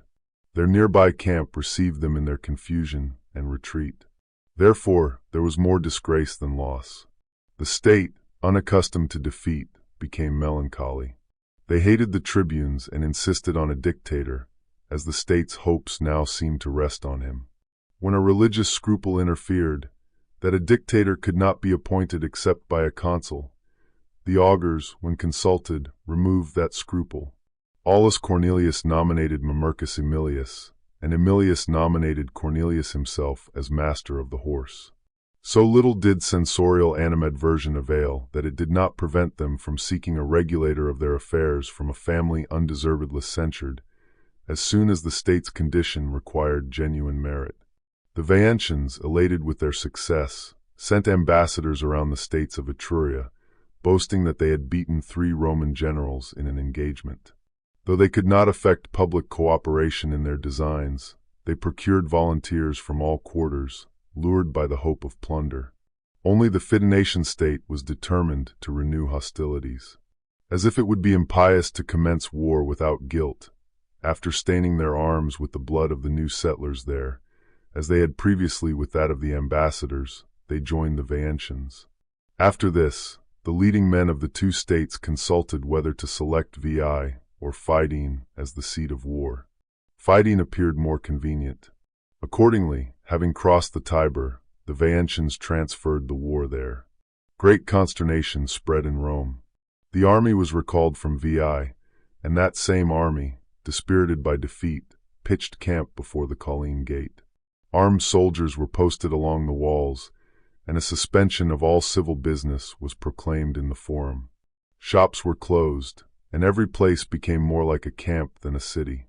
Then the dictator, having sent criers through the streets and summoned the alarmed citizens to an assembly, began to chide them. He asserted that they allowed their minds to depend on such slight impulses of fortune. Upon receiving a trifling loss, which was sustained not by the enemy's bravery nor the Roman army's cowardice, but by the general's disagreement, they now dreaded the Veientian enemy, 6 times vanquished, and Fidene, which was almost taken more often than attacked. He declared that both the Romans and their enemies were the same as they had been for so many ages, they retained the same spirits, the same bodily strength, the same arms. He himself, Mamercus Aemilius, was also the same dictator who formerly defeated the armies of the Veientians and Fidenations, with the additional support of the Folicians at Nomentum. His master of the horse, Aulus Cornelius, would be the same in the field. He who, as military tribune in a former war, slew Lartolumnius, king of the Veientians, in sight of both armies, and brought the spolia opima into the temple of Jupiter Feretrius. Therefore he urged them to take up arms, mindful that with them were triumphs, spoils, and victory. With the enemy was the guilt of murdering ambassadors contrary to the law of nations, the massacre of the Fidenatian colonists in time of peace, the infraction of truces, and a seventh unsuccessful revolt. As soon as they brought their camp near them, he was fully confident that the joy of these most impious enemies at the disgrace of the Roman army would not be long-lasting. He added that the Roman people would be convinced how much better those deserved of the Republic who nominated him dictator for the third time than those who, in consequence of his abolishing the despotism of the censorship, would cast a slur on his second dictatorship. Having offered up his vows and set out on his march, he pitched his camp 1,500 paces from Fidene, covered on his right by mountains and on his left by the Tiber River. He ordered Titus Quintius Pennus to take possession of the mountains and post himself secretly on an eminence in the enemy's rear. The following day, when the Etrurians marched out to the field, confident due to their accidental success the previous day rather than their good fighting, he delayed a little until word came from the Senate that Quintius had gained an eminence near the citadel of Fidene. Then he put his troops into motion and led his line of infantry in battle order at their quickest pace against the enemy. He directed the master of the horse not to commence the fight without orders, that when necessary he would give the signal for the cavalry's aid. Then he would conduct the action, mindful of his fight with the king, mindful of the rich oblation, and of Romulus and Jupiter Feretrius. The legions began the conflict with impetuosity. The Romans, fired with hatred, expressed that feeling both with deeds and words, calling the Fidenations impious, the Veientians robbers, truce breakers, stained with the horrid murder of ambassadors, sprinkled with the blood of their own brother colonists, treacherous allies, and dastardly enemies. In the very first assault, they made an impression on the enemy. Then, suddenly, the gates of Fidene flew open, and a strange, unprecedented army sallied forth. An immense multitude, armed with fire and blazing brands, as if driven by fanatical rage, rushed on the Romans. This unusual mode of fighting momentarily frightened the Roman soldiers. The dictator then called the master of the horse and the cavalry, and Quintius from the mountains, to animate the fight. He himself hastened to the left wing, which, resembling a conflagration more than a battle, had given way to the flames and terror. He exclaimed loudly, "Vanquished by smoke, driven from your ground like a swarm of bees, will you yield to an unarmed enemy? Will you not extinguish the fires with the sword? Or if we are to fight with fire, not weapons, will you not, each in his post, snatch those brands and hurl them upon them? Come, mindful of the Roman name, of your father's valor, and your own, turn this conflagration against your enemy's city. Destroy Fidene with its own flames, which you could not reclaim by kindness. The blood of your ambassadors and colonists and the desolation of your frontiers demand this." At the dictator's command, the whole line advanced. The firebrands discharged were partly caught up, others were wrested by force. The armies on either side were now armed with fire. The master of the horse, for his part, introduced a new mode of fighting among the cavalry. He commanded his men to take the bridles off their horses. He himself, at their head, spurred his own horse, dashing forward. The unbridled steed carried him into the midst of the fires. The other horses, also urged on, carried their riders with unrestrained speed against the enemy. Dust, mixed with smoke, obscured the light from the eyes of both men and horses. The sight that had terrified the soldiers no longer terrified the horses. The cavalry, wherever they penetrated, produced a heap of bodies like a ruin. A new shout then assailed their ears, attracting the attention of both armies, who looked at each other in amazement. The dictator cried out that his lieutenant general and his men, had attacked the enemy in the rear. He himself, with the shout renewed, advanced against them with redoubled vigor. When two armies, in two different battles, pressed on the Etrurians, now surrounded in front and rear, and there was no means of flight back to their camp or to the mountains, where new enemies were ready to oppose them, and the unbridled horses had scattered their riders in every direction, the principal part of the Veientians precipitately made for the Tiber. Such Fidenations as survived headed towards the city of Fidene. Their flight, in their state of panic, carried them into the midst of slaughter. They were cut to pieces on the banks. Others, driven into the water, were carried off by the eddies. Even those who could swim were weighed down by fatigue, wounds, and fright. A few, out of many, made their way across. The other party made their way through the camp into the city. In the same direction, their impetuosity carried the Romans in pursuit, especially Quintius and those who had just come down from the mountain, being the freshest soldiers for labor because they had arrived towards the close of the engagement. These, after entering the gate mixed with the enemy, made their way to the walls and raised a signal from their summit to their friends that the town was taken. When the dictator saw this, for he had now made his way into the deserted enemy camp, he led the soldiers, who were anxious to disperse in search of booty, hoping for greater spoils in the city, to the gate. Admitted within the walls, he proceeded to the citadel, where he saw crowds of fugitives hurrying. The slaughter in the city was no less than in the battle, until, throwing down their arms and begging for nothing but their lives, they surrendered to the dictator. The city and camp were plundered. The following day, one captive was allotted to each horseman and centurion, and two to those whose valor had been conspicuous. The rest were sold by auction. The dictator, in triumph, led his victorious army, enriched with spoil, back to Rome. Having ordered the master of the horse to resign his office, he immediately resigned on the 16th day after he had obtained it, surrendering in peace the authority he had received during war and trepidation. Some annals report a naval engagement with the Veientians at Fidene, a thing as difficult as it was incredible, as the river even now is not broad enough for such a purpose, and at that time, as we learn from old writers, was considerably narrower. Perhaps in disputing the passage of the river, magnifying, as will happen, the scuffle of a few ships, they sought the empty honor of a naval victory. The following year had military tribunes with consular power: Aulus Sempronius Atratinus, Lucius Quintius Cincinnatus, Lucius Furius Metellinus, and Lucius Horatius Barbatus. To the Veientians, a truce for 20 years was granted, and one for 3 years to the Aequians, though they had solicited a longer term. There was also quiet from city riots. The year following, though not distinguished by foreign war or domestic disturbance, was made celebrated by the games vowed during the war, through both the magnificence displayed by the military tribunes and the concourse of neighboring states. The tribunes with consular power were Appius Claudius Crassus, Spurius Nautius Rutilius, Lucius Sergius Fidenas, and Sextus Julius Iulus. The exhibition, besides the public concurrence of their states, was made even more grateful to strangers by the courtesy of their hosts. After the games, seditious speeches were delivered by the tribunes of the commons, upbraiding the multitude. They argued that, stupefied with admiration for those whom they hated, they kept themselves in eternal bondage. They not only lacked the courage to aspire to recover their hopes of a share in the consulship, but even in electing military tribunes, which elections were open to both patricians and commons, they considered neither themselves nor their party.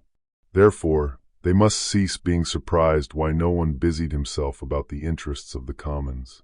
Labor and danger would be expended on objects from which emolument and honor might be expected. There was nothing men would not attempt if great rewards were proposed for those who made great attempts. That any tribune of the commons should rush blindly at great risk and with no advantage into contentions, only to be persecuted by the patricians with inexplicable war, while gaining no more honor from the commons on whose behalf he contended, was neither to be expected nor required. Great honors, they asserted, made minds great. No plebeian would think meanly of himself when they ceased to be despised by others. The experiment should finally be made with one or two, to see if any plebeian was capable of sustaining high dignity, or if it were a miracle and a prodigy for anyone sprung from the commons to be brave and industrious. By the utmost energy, the point had been gained that military tribunes with consular power might be chosen from among the commons also. Men well approved in both civil and military lines had stood as candidates. During the first years, they were hooted at, rejected, and ridiculed by the patricians. At length, they had ceased to expose themselves to insult. Nor did he, for his part, see why the law itself might not be repealed, by which that was made lawful which could never take place, for there would be less cause for blushing at the injustice of the law than if they were to be passed over through their own want of merit. Speeches of this kind, listened to with approbation, induced some persons to stand for the military tribuneship, each avowing that if in office, he would propose something to the advantage of the commons.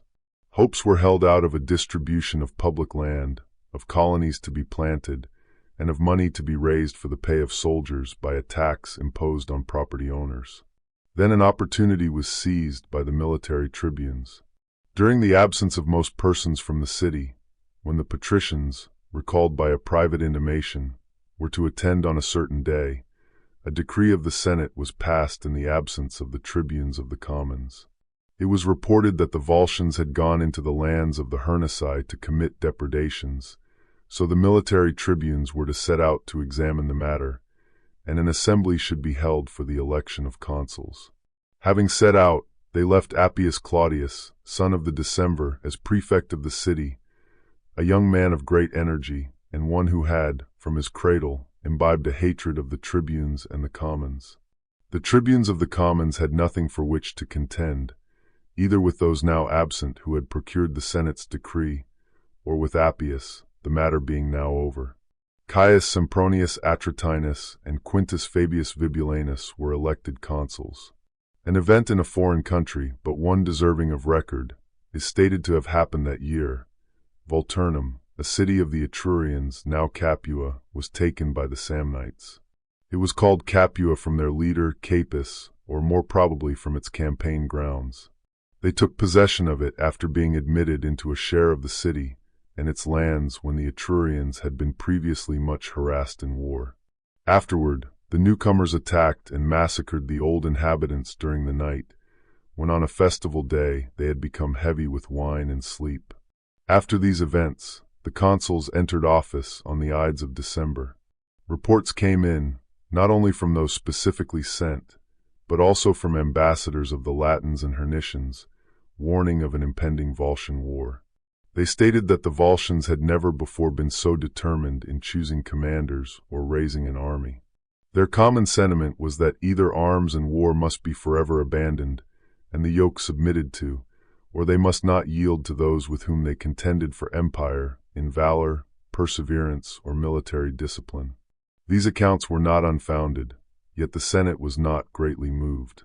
Caius Sempronius, to whom the province fell by lot, relied on fortune as if it were a constant ally. As the leader of a victorious state against a frequently vanquished foe, he executed all his measures carelessly and negligently. Consequently, there was more Roman discipline in the Volscian army than in the Roman. Success, therefore, as on many other occasions, favored merit. In the first battle, which Sempronius entered without prudence or caution, the Roman lines lacked reserves, and their cavalry was improperly stationed. The shout was the first omen of how victory would incline. The enemy's shout was louder and more sustained. That of the Romans, being dissonant, uneven, and frequently repeated in a lifeless manner, betrayed the collapse of their spirits. The enemy, advancing more boldly on this account, pushed with their shields and brandished their swords. On the other side, Roman helmets drooped as the men looked around. Disconcerted, they wavered and clung to the main body. The ensigns, at one moment holding their ground, were deserted by their supporters. At another, they retreated between their respective companies. As yet, there was no absolute flight, nor was there outright victory. The Romans rather covered themselves than fought. The Volscians advanced, pushed against their line, and saw more of the enemy slain than running away. The Romans now gave way in every direction, with Consul Sempronius chiding and exhorting them in vain. Neither his authority nor his dignity availed anything, and they would presently have turned their backs to the enemy had not Sextus Tempanius, a commander of a troop of horse, with great presence of mind, brought them support when matters were desperate. He called out loudly that the horsemen who wished for the safety of the commonwealth should leap from their horses. The horsemen of all the troops were moved as if by the consul's orders. Tempanius then declared, "Unless this cohort by its arms can stop the enemy's progress, there is an end of the empire. Follow my spear as your standard. Show to the Romans and Volscians that no cavalry are equal to you as cavalry, nor infantry to you as infantry." When this exhortation was approved by a loud shout, he advanced, holding his spear aloft. Wherever they went, they opened a passage for themselves, pushing forward with their shields to the place where they saw the distress of their friends was greatest. The fight was restored in every part as far as their onset reached. There was no doubt that if so few could accomplish everything at the same time, the enemy would have turned their backs. When they could no longer be withstood in any part, the Volscian commander gave a signal for an opening to be made for the targets, the enemy's new cohort, until, carried away by their impetuosity, they should be cut off from their own party. When this was done, the horsemen were intercepted. They were unable to force their way back through the same direction from which they had passed, as the enemy was thickest in that part. The consul and Roman legions, seeing no sign of the party that had lately protected the entire army, pushed forward at all hazards lest the enemy cut down so many men of distinguished valor by cutting them off. The Volscians, forming two fronts, sustained the attack of the consul and the legions on one hand, and with the other front pressed on Tempanius and the horsemen. When, after repeated attempts, they were unable to force their way to their own party, they took possession of an eminence and defended themselves by forming a circle, not without taking vengeance on their enemies. The battle did not end before nightfall. The consul, never relaxing his efforts as long as any light remained, kept the enemy engaged. Night at length separated them, undecided as to victory. Such a panic seized both camps from their uncertainty as to the issue that, leaving behind their wounded and a great part of the baggage, both armies, as if vanquished, betook themselves to the adjoining mountains. The eminence, however, continued to be besieged until beyond midnight. But when word was brought to the besiegers that the camp was deserted, supposing their own party had been defeated, they too fled, each whichever his fears carried him in the dark. Tempanius, through fear of an ambush, detained his men until daylight. Then, having descended himself with a few men to look about, when he ascertained by inquiring from some of the wounded enemy that the Volscian camp was deserted, he joyously called down his men from the eminence and made his way into the Roman camp. There, when he found everything desolate and deserted, and the same unsightliness as with the enemy, before the discovery of this mistake should bring back the Volscians, he took with him all the wounded he could. Not knowing what route the consul had taken, he proceeded by the shortest roads to the city. The report of the unsuccessful battle and of the abandonment of the camp had already reached there. Above all other objects, the horsemen were mourned with both private and public grief. Consul Fabius, with the city now alarmed, stationed guards before the gates. When the horsemen were seen at a distance, not without some degree of terror by those who doubted who they were, but soon being recognized, a state of dread was replaced by such joy that a shout pervaded the city. People congratulated each other on the horsemen having returned safe and victorious. From houses that had been in mourning, having given up their friends for lost, people ran into the street. Affrighted mothers and wives, forgetful of all ceremonies through joy, ran out to meet the band, each rushing up to her own friends, and through extravagance of delight, scarcely retaining power over body or mind. The tribunes of the people, who had appointed a day of trial for Marcus Postumius and Titus Quintius because of the unsuccessful battle fought near Veii through their fault, thought that an opportunity now presented itself for renewing public odium against them due to the recent displeasure felt against Consul Sempronius. Accordingly, a meeting was convened. When they exclaimed aloud that the Commonwealth had been betrayed at Veii by the generals, that the army was afterward betrayed by the consul in the country of the Volscians because they had escaped with impunity, that the very brave horsemen were consigned to slaughter, and that the camp was shamefully deserted. Caius Julius, one of the tribunes, ordered the horseman Tempanius to be cited. In their presence he said, "Sextus Tempanius, I ask of you, do you think that Caius Sempronius the consul either commenced the battle at the proper time, or strengthened his line with reserves, or that he discharged any duty of a good consul? Or did you yourself, when the Roman legions were beaten, of your own judgment dismount the cavalry and restore the fight? Then, when you and the horsemen with you were cut off from our army, did either the consul himself come to your relief, or did he send you succor?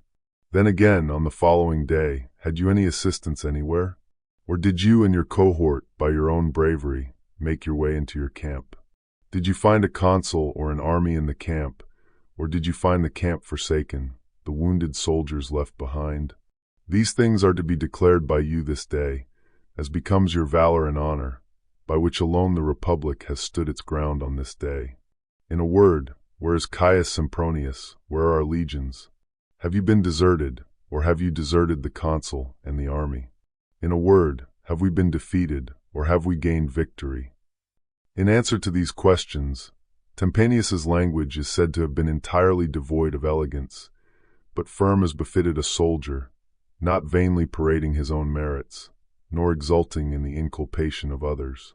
He stated that it was not his business as a soldier to judge his commander's military skill, but the Roman people's business when choosing consuls at the election.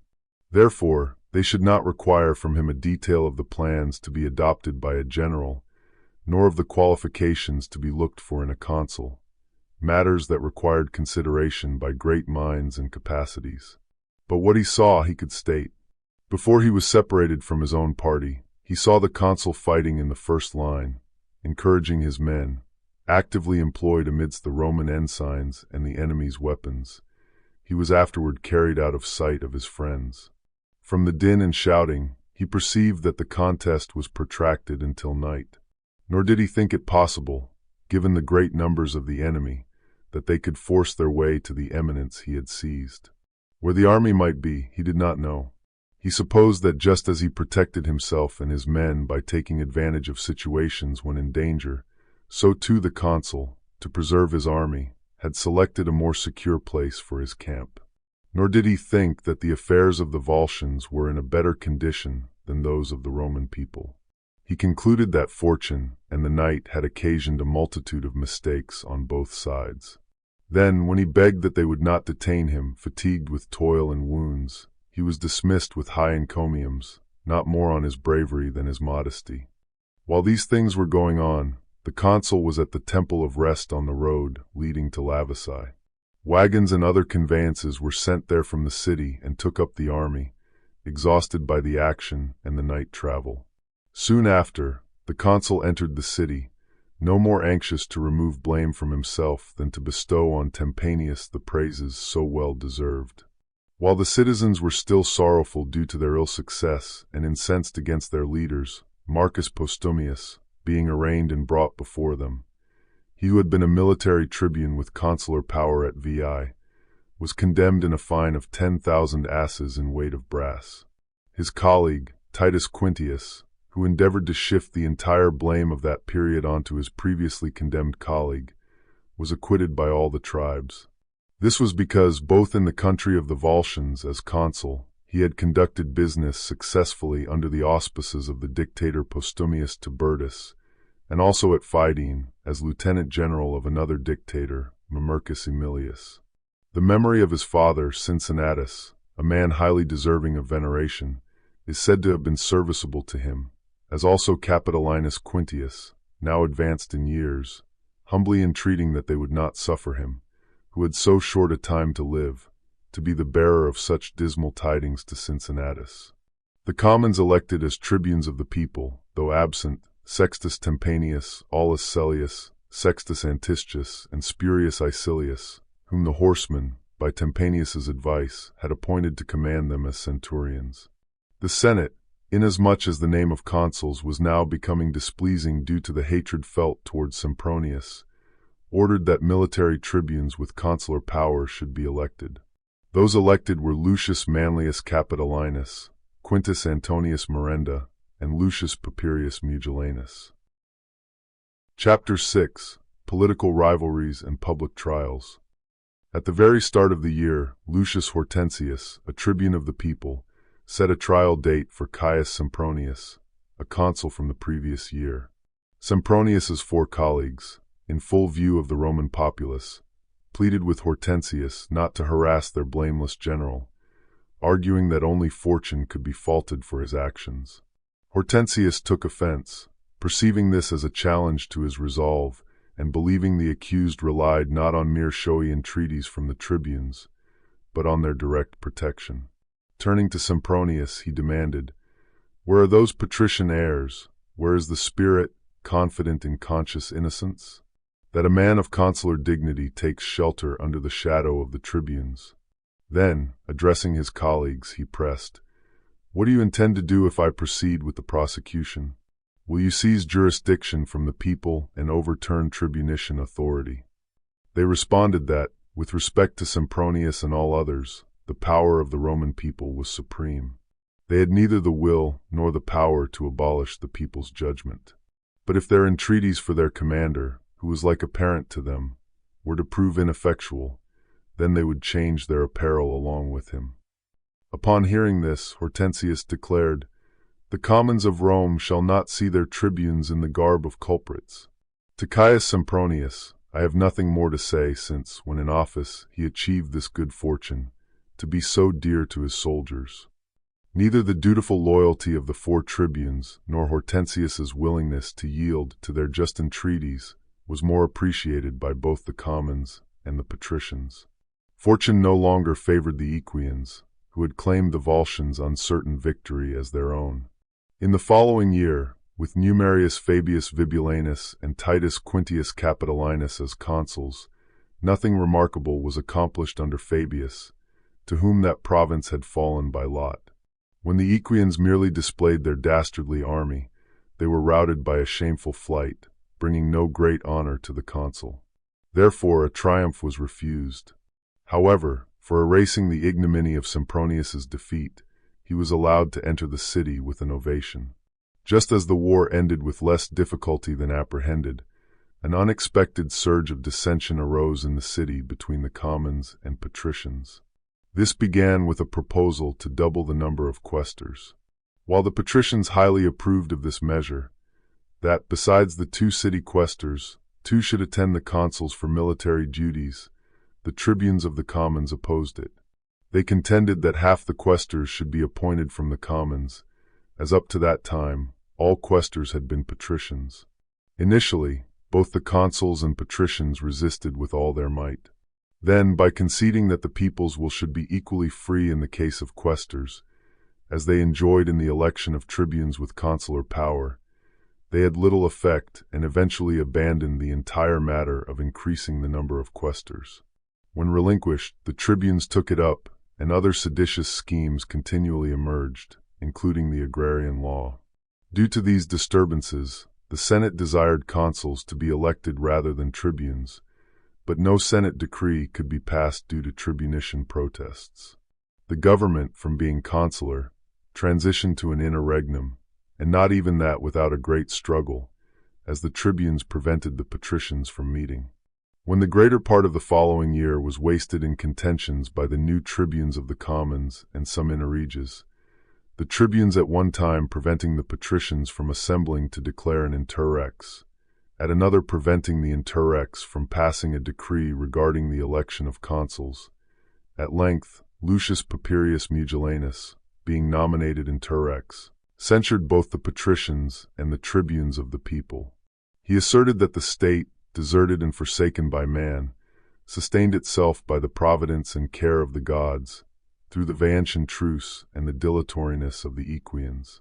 He asked if it pleased them that the state, left without a patrician magistrate, should be caught by surprise if any alarm of danger arose, without an army or a general to enlist one.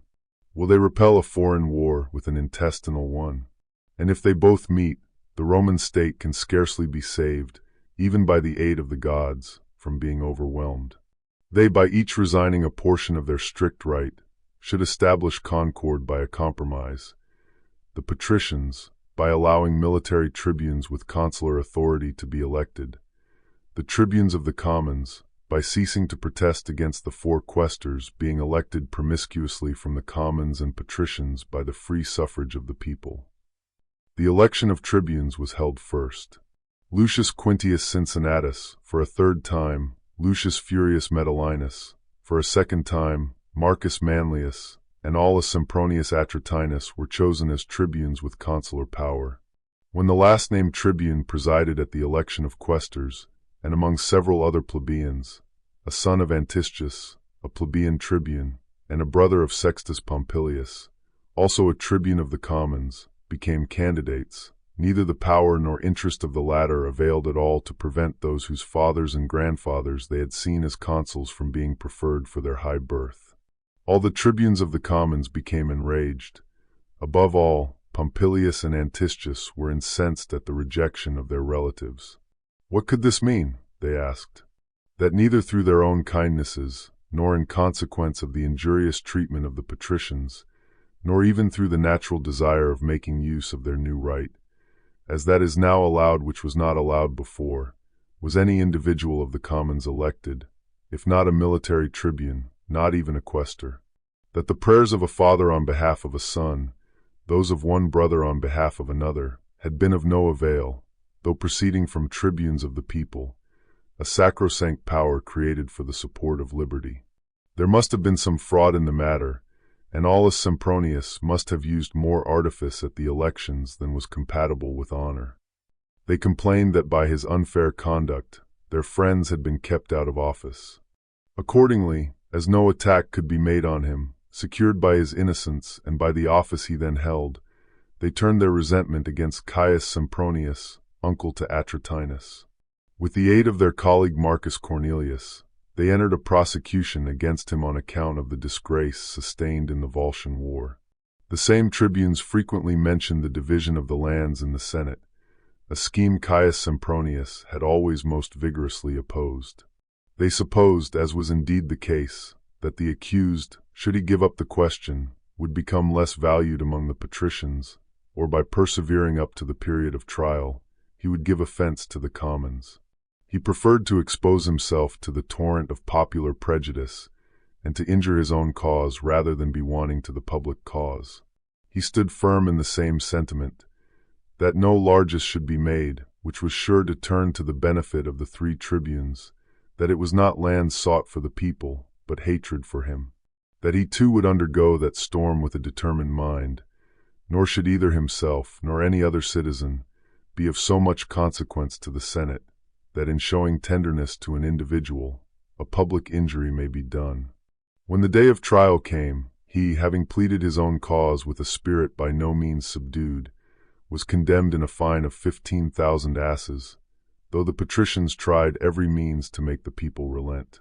The same year, Postumia, a Vestal virgin, was tried for a breach of chastity, though guilty of the charge. She had fallen under suspicion because her dress was too gay and her manners less reserved than befitted a virgin, not avoiding the imputation with sufficient care. The case was first deferred. She was afterward acquitted. But the chief pontiff, by the instruction of the college, commanded her to refrain from indiscreet mirth and to dress with more regard for sanctity than elegance. In the same year, Cumae, a city then occupied by the Greeks, was taken by the Campanians. The following year had military tribunes with consular power, Agrippa Menenius Lenatus, Publius Lucretius Tricipitinus, and Spurius Nausius Rutilius. To the good fortune of the Roman people, the year was remarkable more by great danger than by losses. The slaves conspired to set fire to the city in several quarters, and while the people were intent on bringing assistance to the houses in every direction, the slaves planned to take up arms and seize the citadel and capital. Jupiter frustrated their horrid designs, and the offenders, being seized on the information of two accomplices, were punished. 10,000 asses in weight of brass paid out of the treasury, a sum which at that time was considered wealth, and their freedom was the reward conferred on the parties who discovered.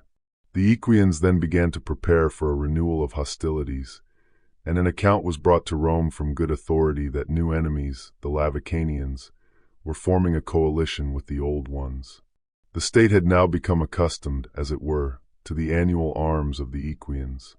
When ambassadors were sent to Lavici and brought back from thence an evasive answer, from which it became evident that neither war was intended there nor would peace be of long continuance, instructions were given to the Tusculans that they should observe attentively lest any new commotion should arise at Lavici. To the military tribunes with consular power of the following year, Lucius Sergius Fidinas, Marcus Papirius Mugellanus, and Caius Servilius, the son of Priscus, in whose dictatorship Fidene had been taken, ambassadors came from Tusculum just as they entered on their office. The ambassadors brought word that the Lavicanians had taken arms, and having ravaged the Tusculan territory in conjunction with the army of the Aequians, they had pitched their camp at Algidum. Then war was proclaimed against the Lavicanians. A decree of the Senate having been passed that 2 of the tribunes should proceed to the war, and that one should manage affairs at Rome, a contest suddenly sprang up among the tribunes. Each represented himself as a fitter person to take the lead in the war, and scorned the management of the city as disagreeable and inglorious. When the Senate beheld with surprise the indecent contention between the colleagues, Quintus Servilius said, "Since there is no respect either for this house or for the commonwealth, parental authority shall set aside this altercation of yours. My son, without having recourse to lots, shall take charge of the city. I wish that those who are so desirous of managing the war may conduct it with more consideration and harmony than they covet it." It was determined that the levy should not be made from the entire body of the people indiscriminately. 10 tribes were drawn by lot. The 2 tribunes enlisted the younger men from these, and led them to the war. The contentions which commenced between them in the city were, through the same eager ambition for command, carried to a much greater height in the camp. At no point did they think alike. They contended strenuously for their own opinion. They desired only their own plans and their own commands to be ratified. They mutually despised each other and were despised.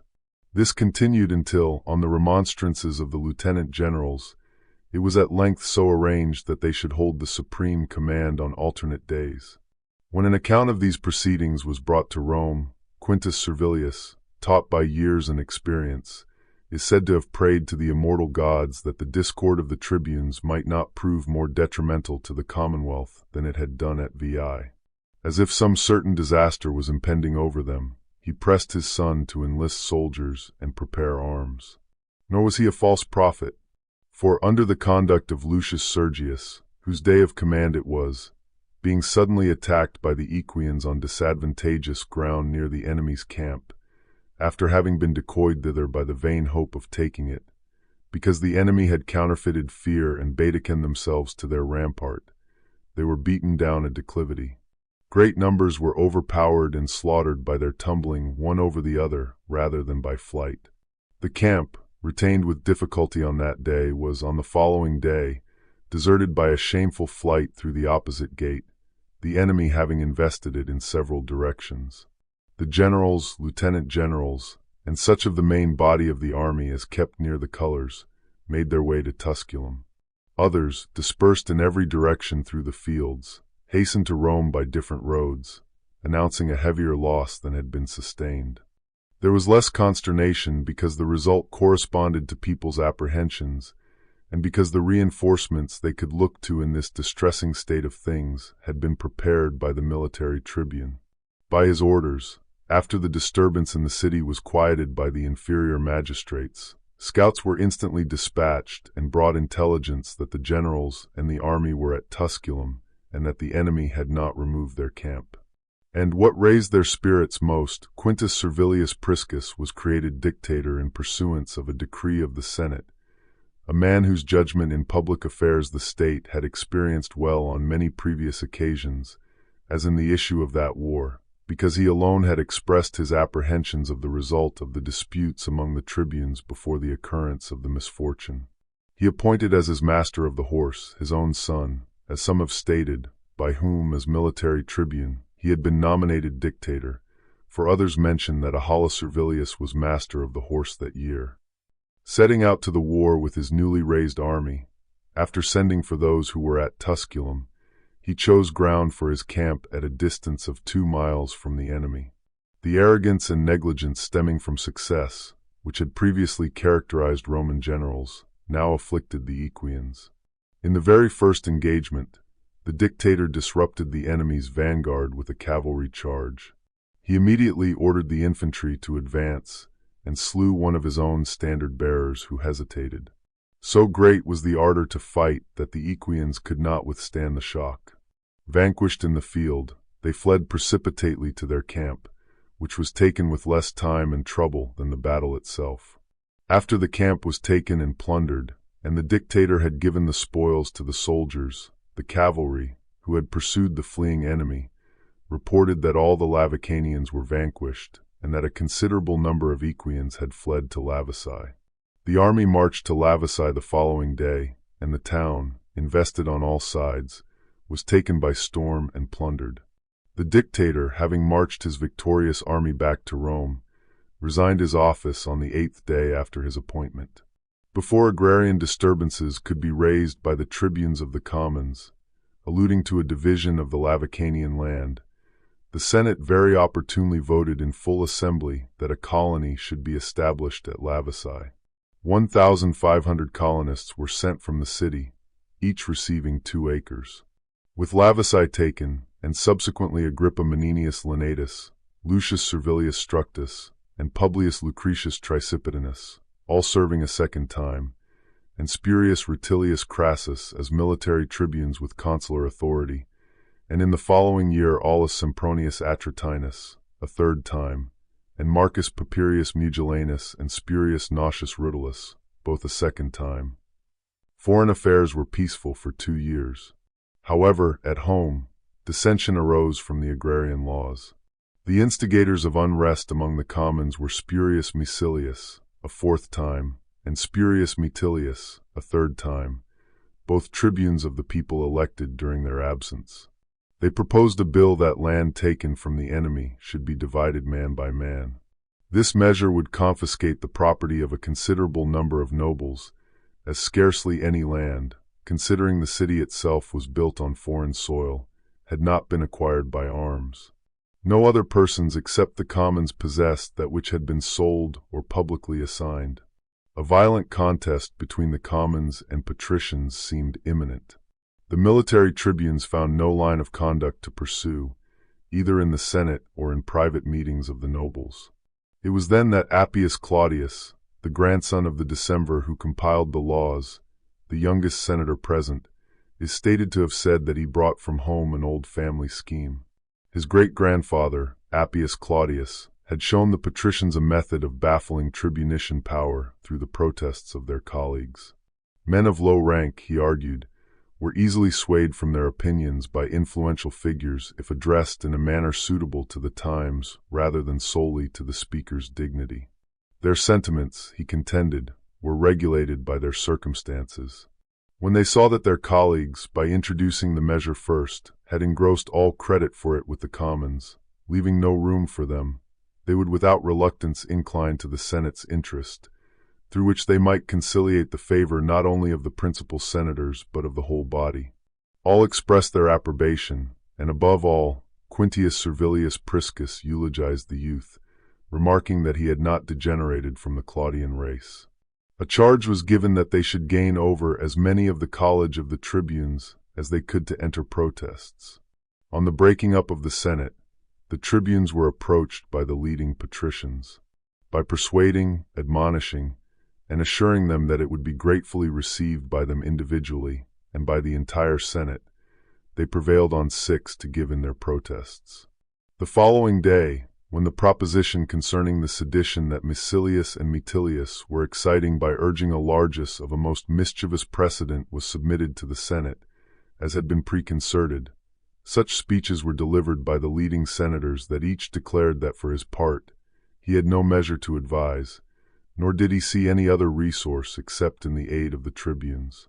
He stated that the Republic, embarrassed as it was, fled for succor to the protection of that power, just like a private individual in distress. It was highly honorable to themselves and to their office that they did not in the tribuneship have more strength to harass the Senate and to excite disunion among the several orders than to resist their perverse colleagues. Then a shout arose throughout the entire Senate when the tribunes were appealed to from all parts of the house.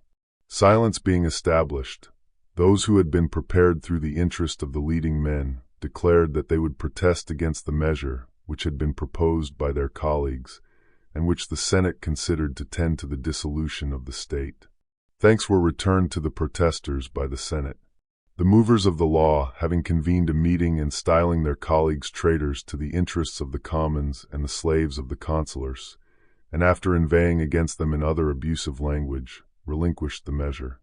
The following year, with Publius Cornelius Cassius, Caius Valerius Potitus, Quintus Quinius Cincinnatus, and Numerius Fabius Vibulanus as military tribunes with consular power, would have brought 2 continuous wars, had not the Veientian campaign been deferred by the religious scruples of the leaders, whose lands were destroyed, chiefly by the ruin of the country seats, in consequence of the Tiber having overflowed its banks.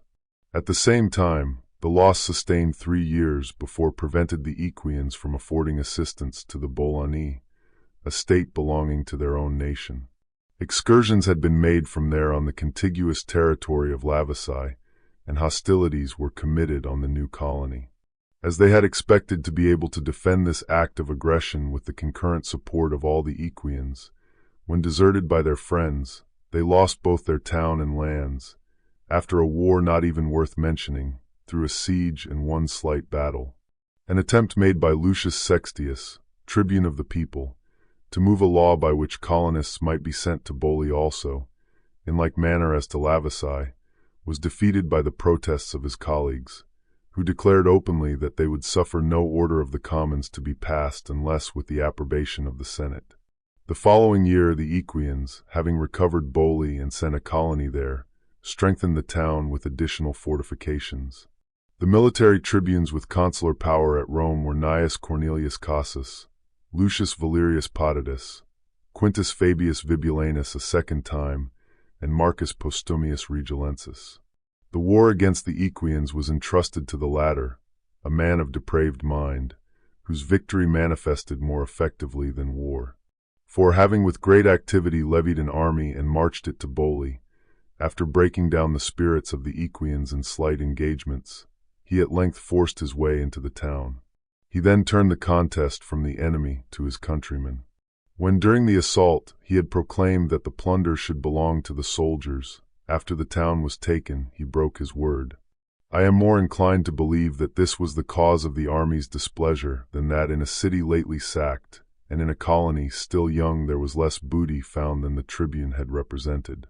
An expression of his heard in the assembly, which was very silly and almost insane, after he returned into the city on being sent for on account of some tribunician disturbances, increased this bad feeling. On Sextus, a tribune of the commons, proposing an agrarian law, and at the same time declaring that he would also propose that colonists should be sent to Bolli, for that those who had taken them by their arms were deserving that the city and lands of Bolli should belong to them, he exclaimed, "Woe to my soldiers, if they are not quiet!" These words, when heard, gave no greater offense to the assembly than they did soon after to the patricians. And the plebeian tribune, being a sharp man and by no means devoid of eloquence, having found among his adversaries this haughty temper and unbridled tongue, which by irritating and exciting he could urge into such expressions as might prove a source of odium, not only to himself but to his cause and to the entire body, he strove to draw Postumius into discussion more frequently than any of the college of military tribunes. Then indeed, after such a brutal and inhuman expression, Romans, he said, do you hear him threatening woe to his soldiers as to slaves? Yet this brute will appear to you more deserving of so high an honor than those who send you into colonies, after having granted to you cities and lands, who provide a settlement for your old age, who fight against such cruel and arrogant adversaries in defense of your interests. Begin then to wonder why few people now undertake your cause. What are they to expect from you? Is it honors which you give to your adversaries rather than to the champions of the Roman people?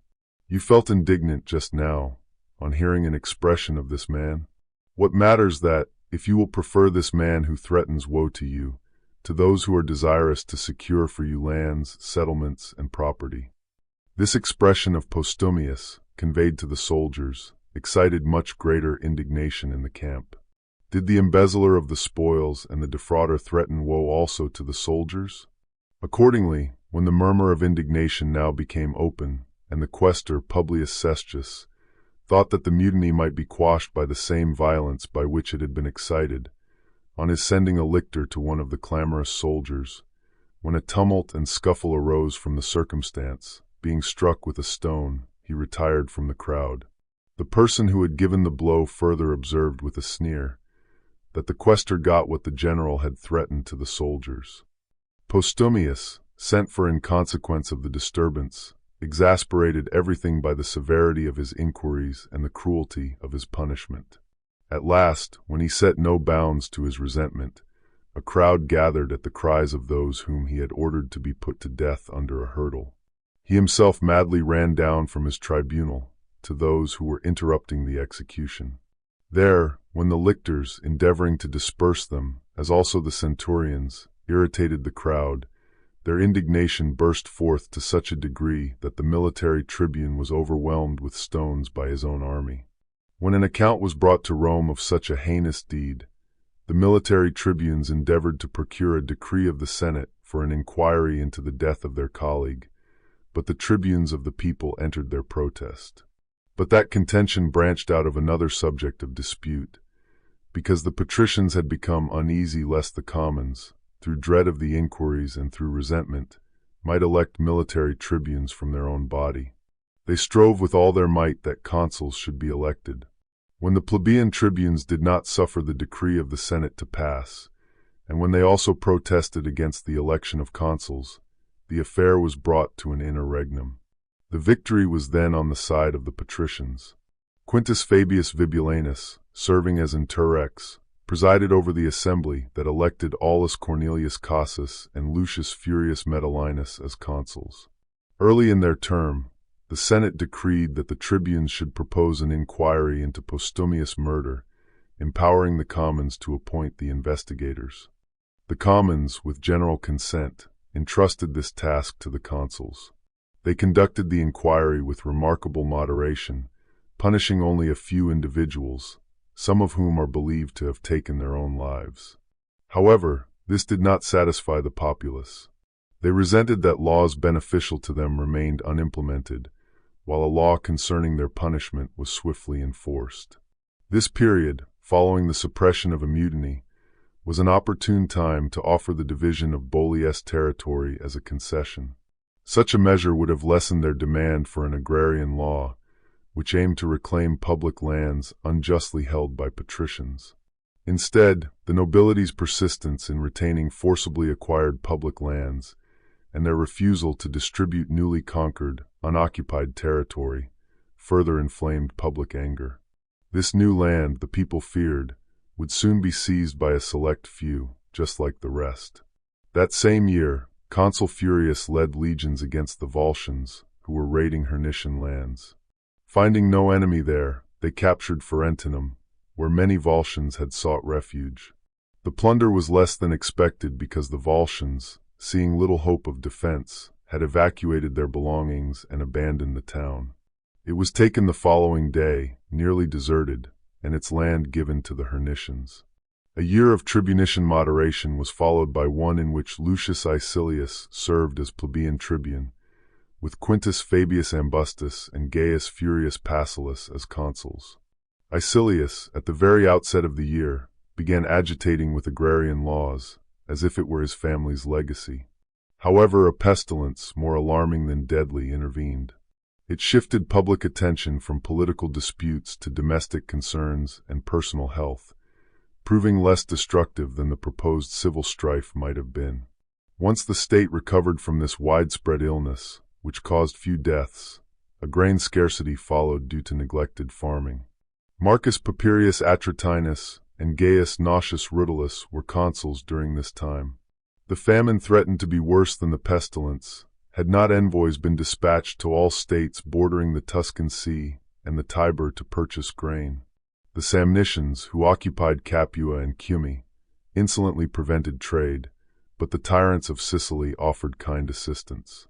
The Tiber brought the largest supplies, thanks to the active efforts of the Etrurians. Due to the sickness, the consuls found themselves short-handed in governing. With only one senator available per embassy, they were forced to assign 2 knights to each mission.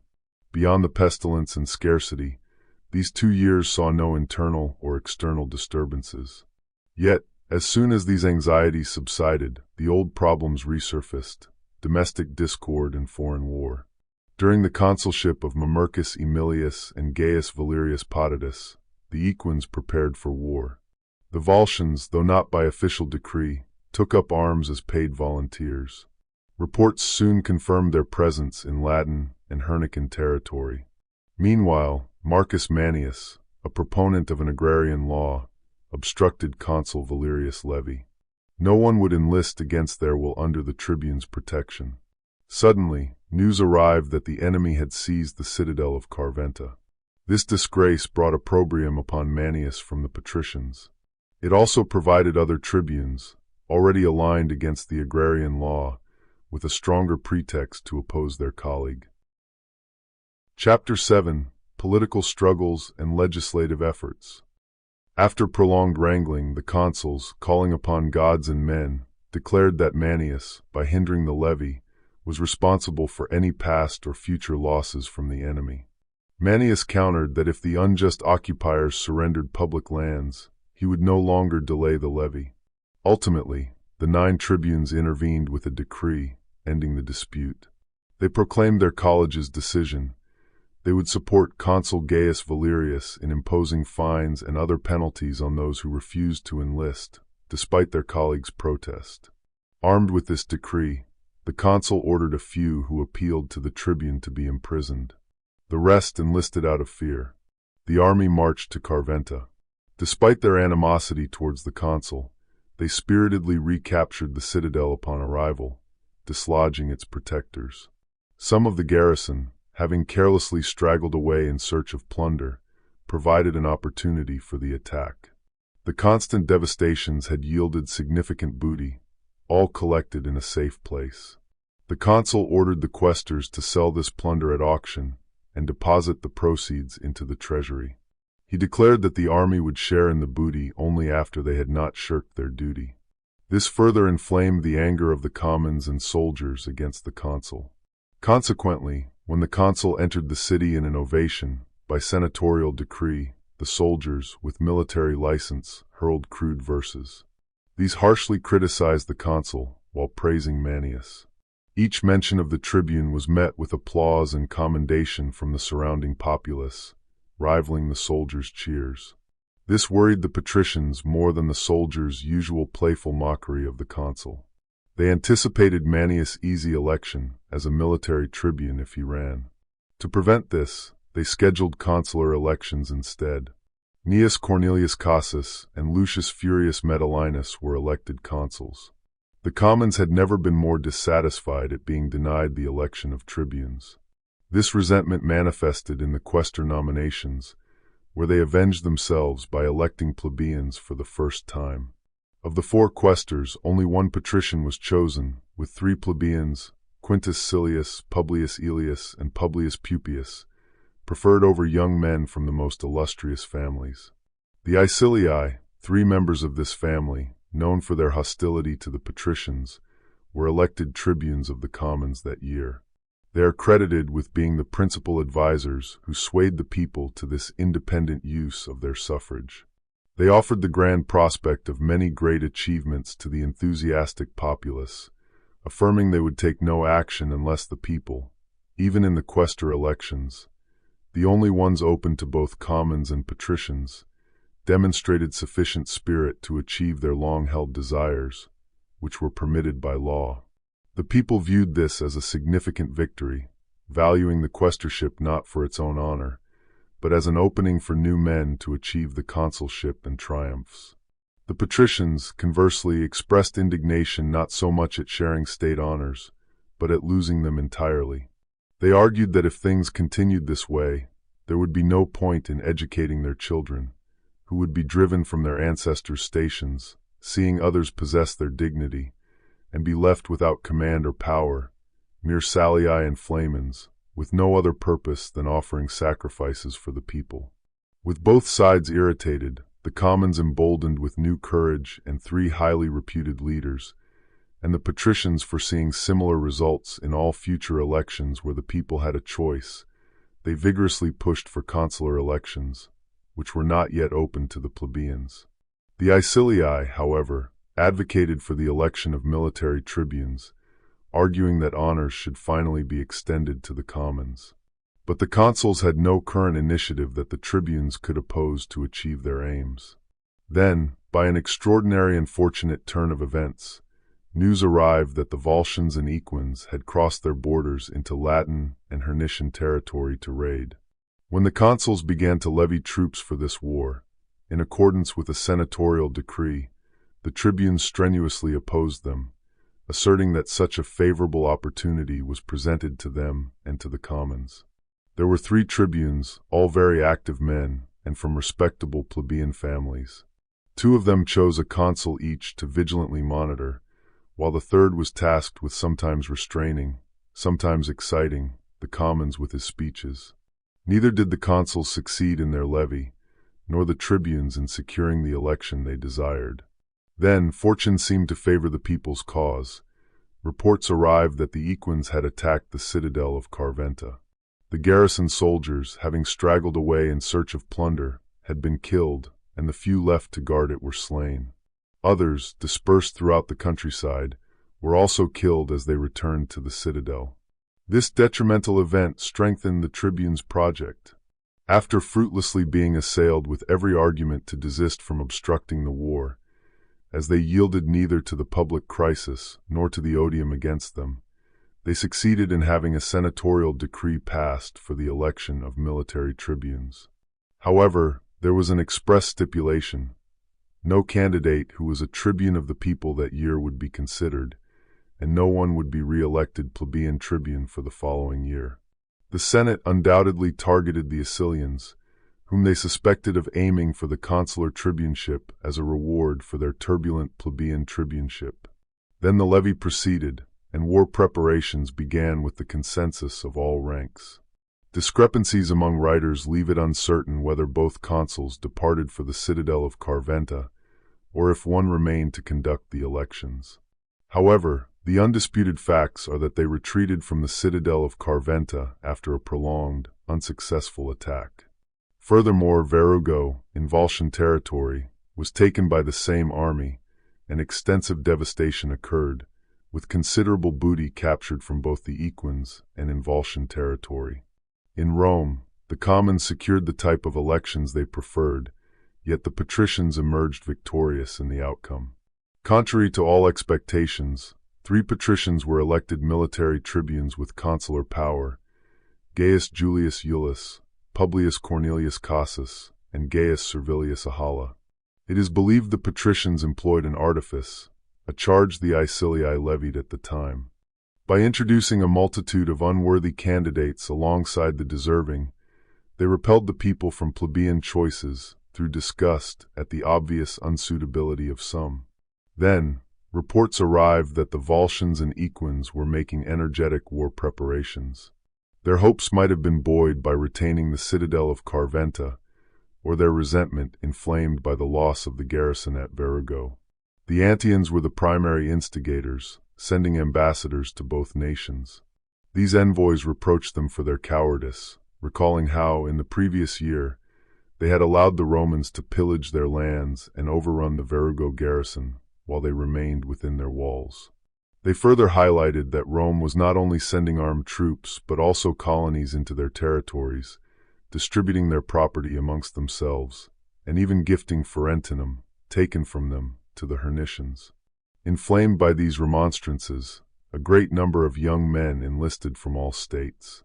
These youths converged at Antium, where they pitched camp and awaited the enemy. When these accounts reached Rome, they caused far greater alarm than warranted. The Senate immediately ordered a dictator to be nominated, their last resort in perilous circumstances. Julius and Cornelius reportedly took great offense, and the matter was debated with much heated temper. When leading patricians complained fruitlessly that the military tribunes would not respect the Senate's judgment, they even appealed to the tribunes of the commons, noting that force had been used against consuls in similar situations. The plebeian tribunes, delighted by the patrician discord, declared that there was no support to be offered to those not held in the rank of citizens, nor even of human beings. They asserted that if positions of honor were truly open, and the administration of government shared, then the Senate's decrees would not be invalidated by the arrogance of magistrates. For now, they said, the patricians, unrestrained by respect for laws or magistrates, must manage the tribunician office themselves. This contention consumed public attention at a most inopportune time, with such an important war at hand. Julius and Cornelius argued for a long time, alternately asserting the injustice of stripping them of an honor conferred by the people, claiming they were generals perfectly capable of conducting the war. Then Ahala Servilius, military tribune, spoke. He explained his prolonged silence was not due to uncertainty, for no good citizen could separate personal interest from public welfare. Instead, he wished his colleagues would voluntarily yield to the Senate's authority, rather than force an appeal to the tribunician power against them. He added that even then, if circumstances permitted, he would still allow them time to retract their obstinate opinion. However, since the exigencies of war would not await human counsel, the public good was more important to him than his colleagues' goodwill. If the Senate maintained its stance, he would nominate a dictator that very night, contenting himself with the Senate's authority, even if someone protested against their decree. His conduct earned him well-deserved praise and goodwill from all. He was named Publius Cornelius Dictator, and was himself appointed master of the horse. His example demonstrated to those considering his case, and that of his colleagues, how much more attainable public favor and honor sometimes were for those who showed no desire for them. The war itself was unremarkable. The enemy was defeated at Antium in a single, easy battle. The victorious army devastated Volscian territory. Their fort at Lake Fucinus was taken by storm, capturing 3,000 men. The remaining Volscians were driven within their walls, abandoning their lands. The dictator, having managed the war with evident diligence, returned to the city with more success than glory and resigned his office. The military tribunes, perhaps out of pique over the dictator's appointment, made no mention of consular elections, instead issuing a proclamation for the election of military tribunes. This further increased the patricians' perplexity, feeling their cause betrayed by their own faction. Therefore, just as in the previous year, by presenting the most unworthy plebeian candidates, they had generated disgust for all, even the deserving. Now, by encouraging patricians most distinguished by character and influence to stand as candidates, they secured all positions, ensuring no plebeian could be elected. For men were chosen, all of whom had already held office: Lucius Furius Metellinus, Gaius Valerius Potitus, Numerius Fabius Vibulanus, and Gaius Servilius Ahala. Ahala retained his honor through re-election, owing to his other merits and his recent popularity, gained through his singular moderation. That year, with the truce with VI expired, demands for restitution began through ambassadors and heralds. Upon reaching the frontiers, they were met by a Veientian embassy. The Veientians requested they not proceed to VI until they had addressed the Roman Senate. The Senate granted this, deciding that, because the Veientians were suffering from internal strife, restitution would not be demanded. So far they were from exploiting others' troubles for their own gain. In Volscian territory, a disaster occurred with the loss of the Verrugo garrison. The timing was crucial. The besieged soldiers could have been relieved with swift action, but the relief army arrived only in time to surprise the enemy, who were scattered in search of plunder, just after they had slaughtered the garrison. The delay was attributed less to the tribunes than to the Senate, who, hearing reports of vigorous resistance, failed to recognize the limits of human strength, which no bravery can exceed. However, these gallant soldiers were avenged, both before and after their deaths. The following year, Publius and Gnaeus Cornelius Cassus, Numerius Fabius Ambustus, and Lucius Valerius Potitus served as military tribunes with consular power. The Veientian War commenced due to an insolent reply from the Veientian Senate. When ambassadors demanded restitution, they were told that if they did not swiftly leave the city and its territories, they would receive what Lars Tolumnius had given them. Indignant, the Roman Senate decreed that the military tribunes should propose war against the Veientians to the people as soon as possible. When this was first made public, the young men expressed dissatisfaction. They argued that the war with the Volscians was not yet over, that 2 garrisons had recently been destroyed, and 1 fort retained at great risk. There wasn't a year, they complained, without fighting in the field, and now, as if these labors weren't enough, a new war was being initiated with a neighboring and powerful nation, likely to rouse all Etruria. These discontents, initially discussed amongst themselves, were further aggravated by the plebeian tribunes. They constantly affirmed that the most important war was between the patricians and the commons. The latter, they claimed, were deliberately harassed by military service and exposed to enemy slaughter, kept far from home, almost banished, lest while enjoying rest, mindful of liberty and establishing colonies, they might plan to acquire public land or cast their votes freely. Seizing upon the veterans, they recounted each man's campaigns, wounds, and scars, frequently asking what uninjured spot remained on their bodies for new wounds, what blood they had left to shed for the Commonwealth. By discussing these subjects in private conversations and public harangues, they instilled in the people an aversion to undertaking war.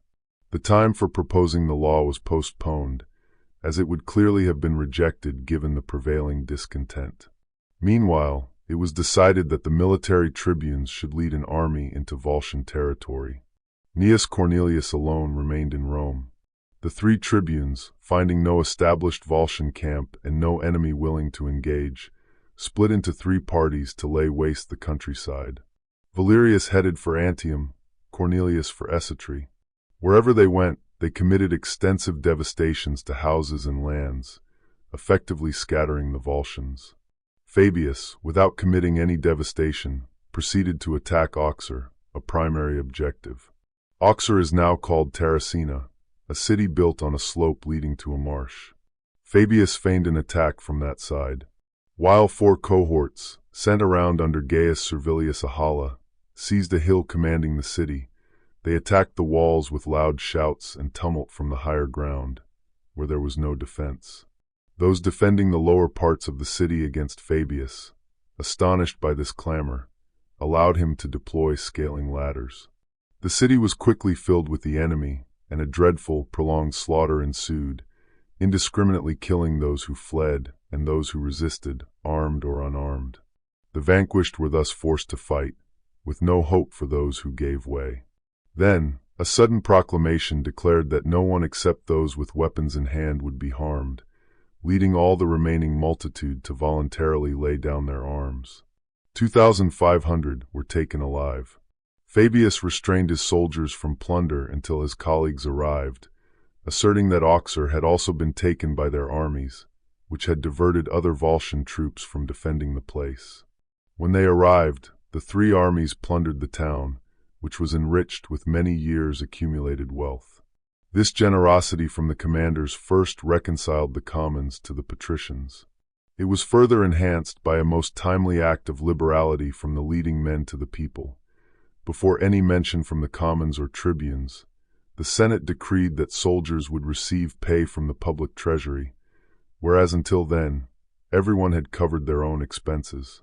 It is recorded that nothing was ever received by the commons with such joy.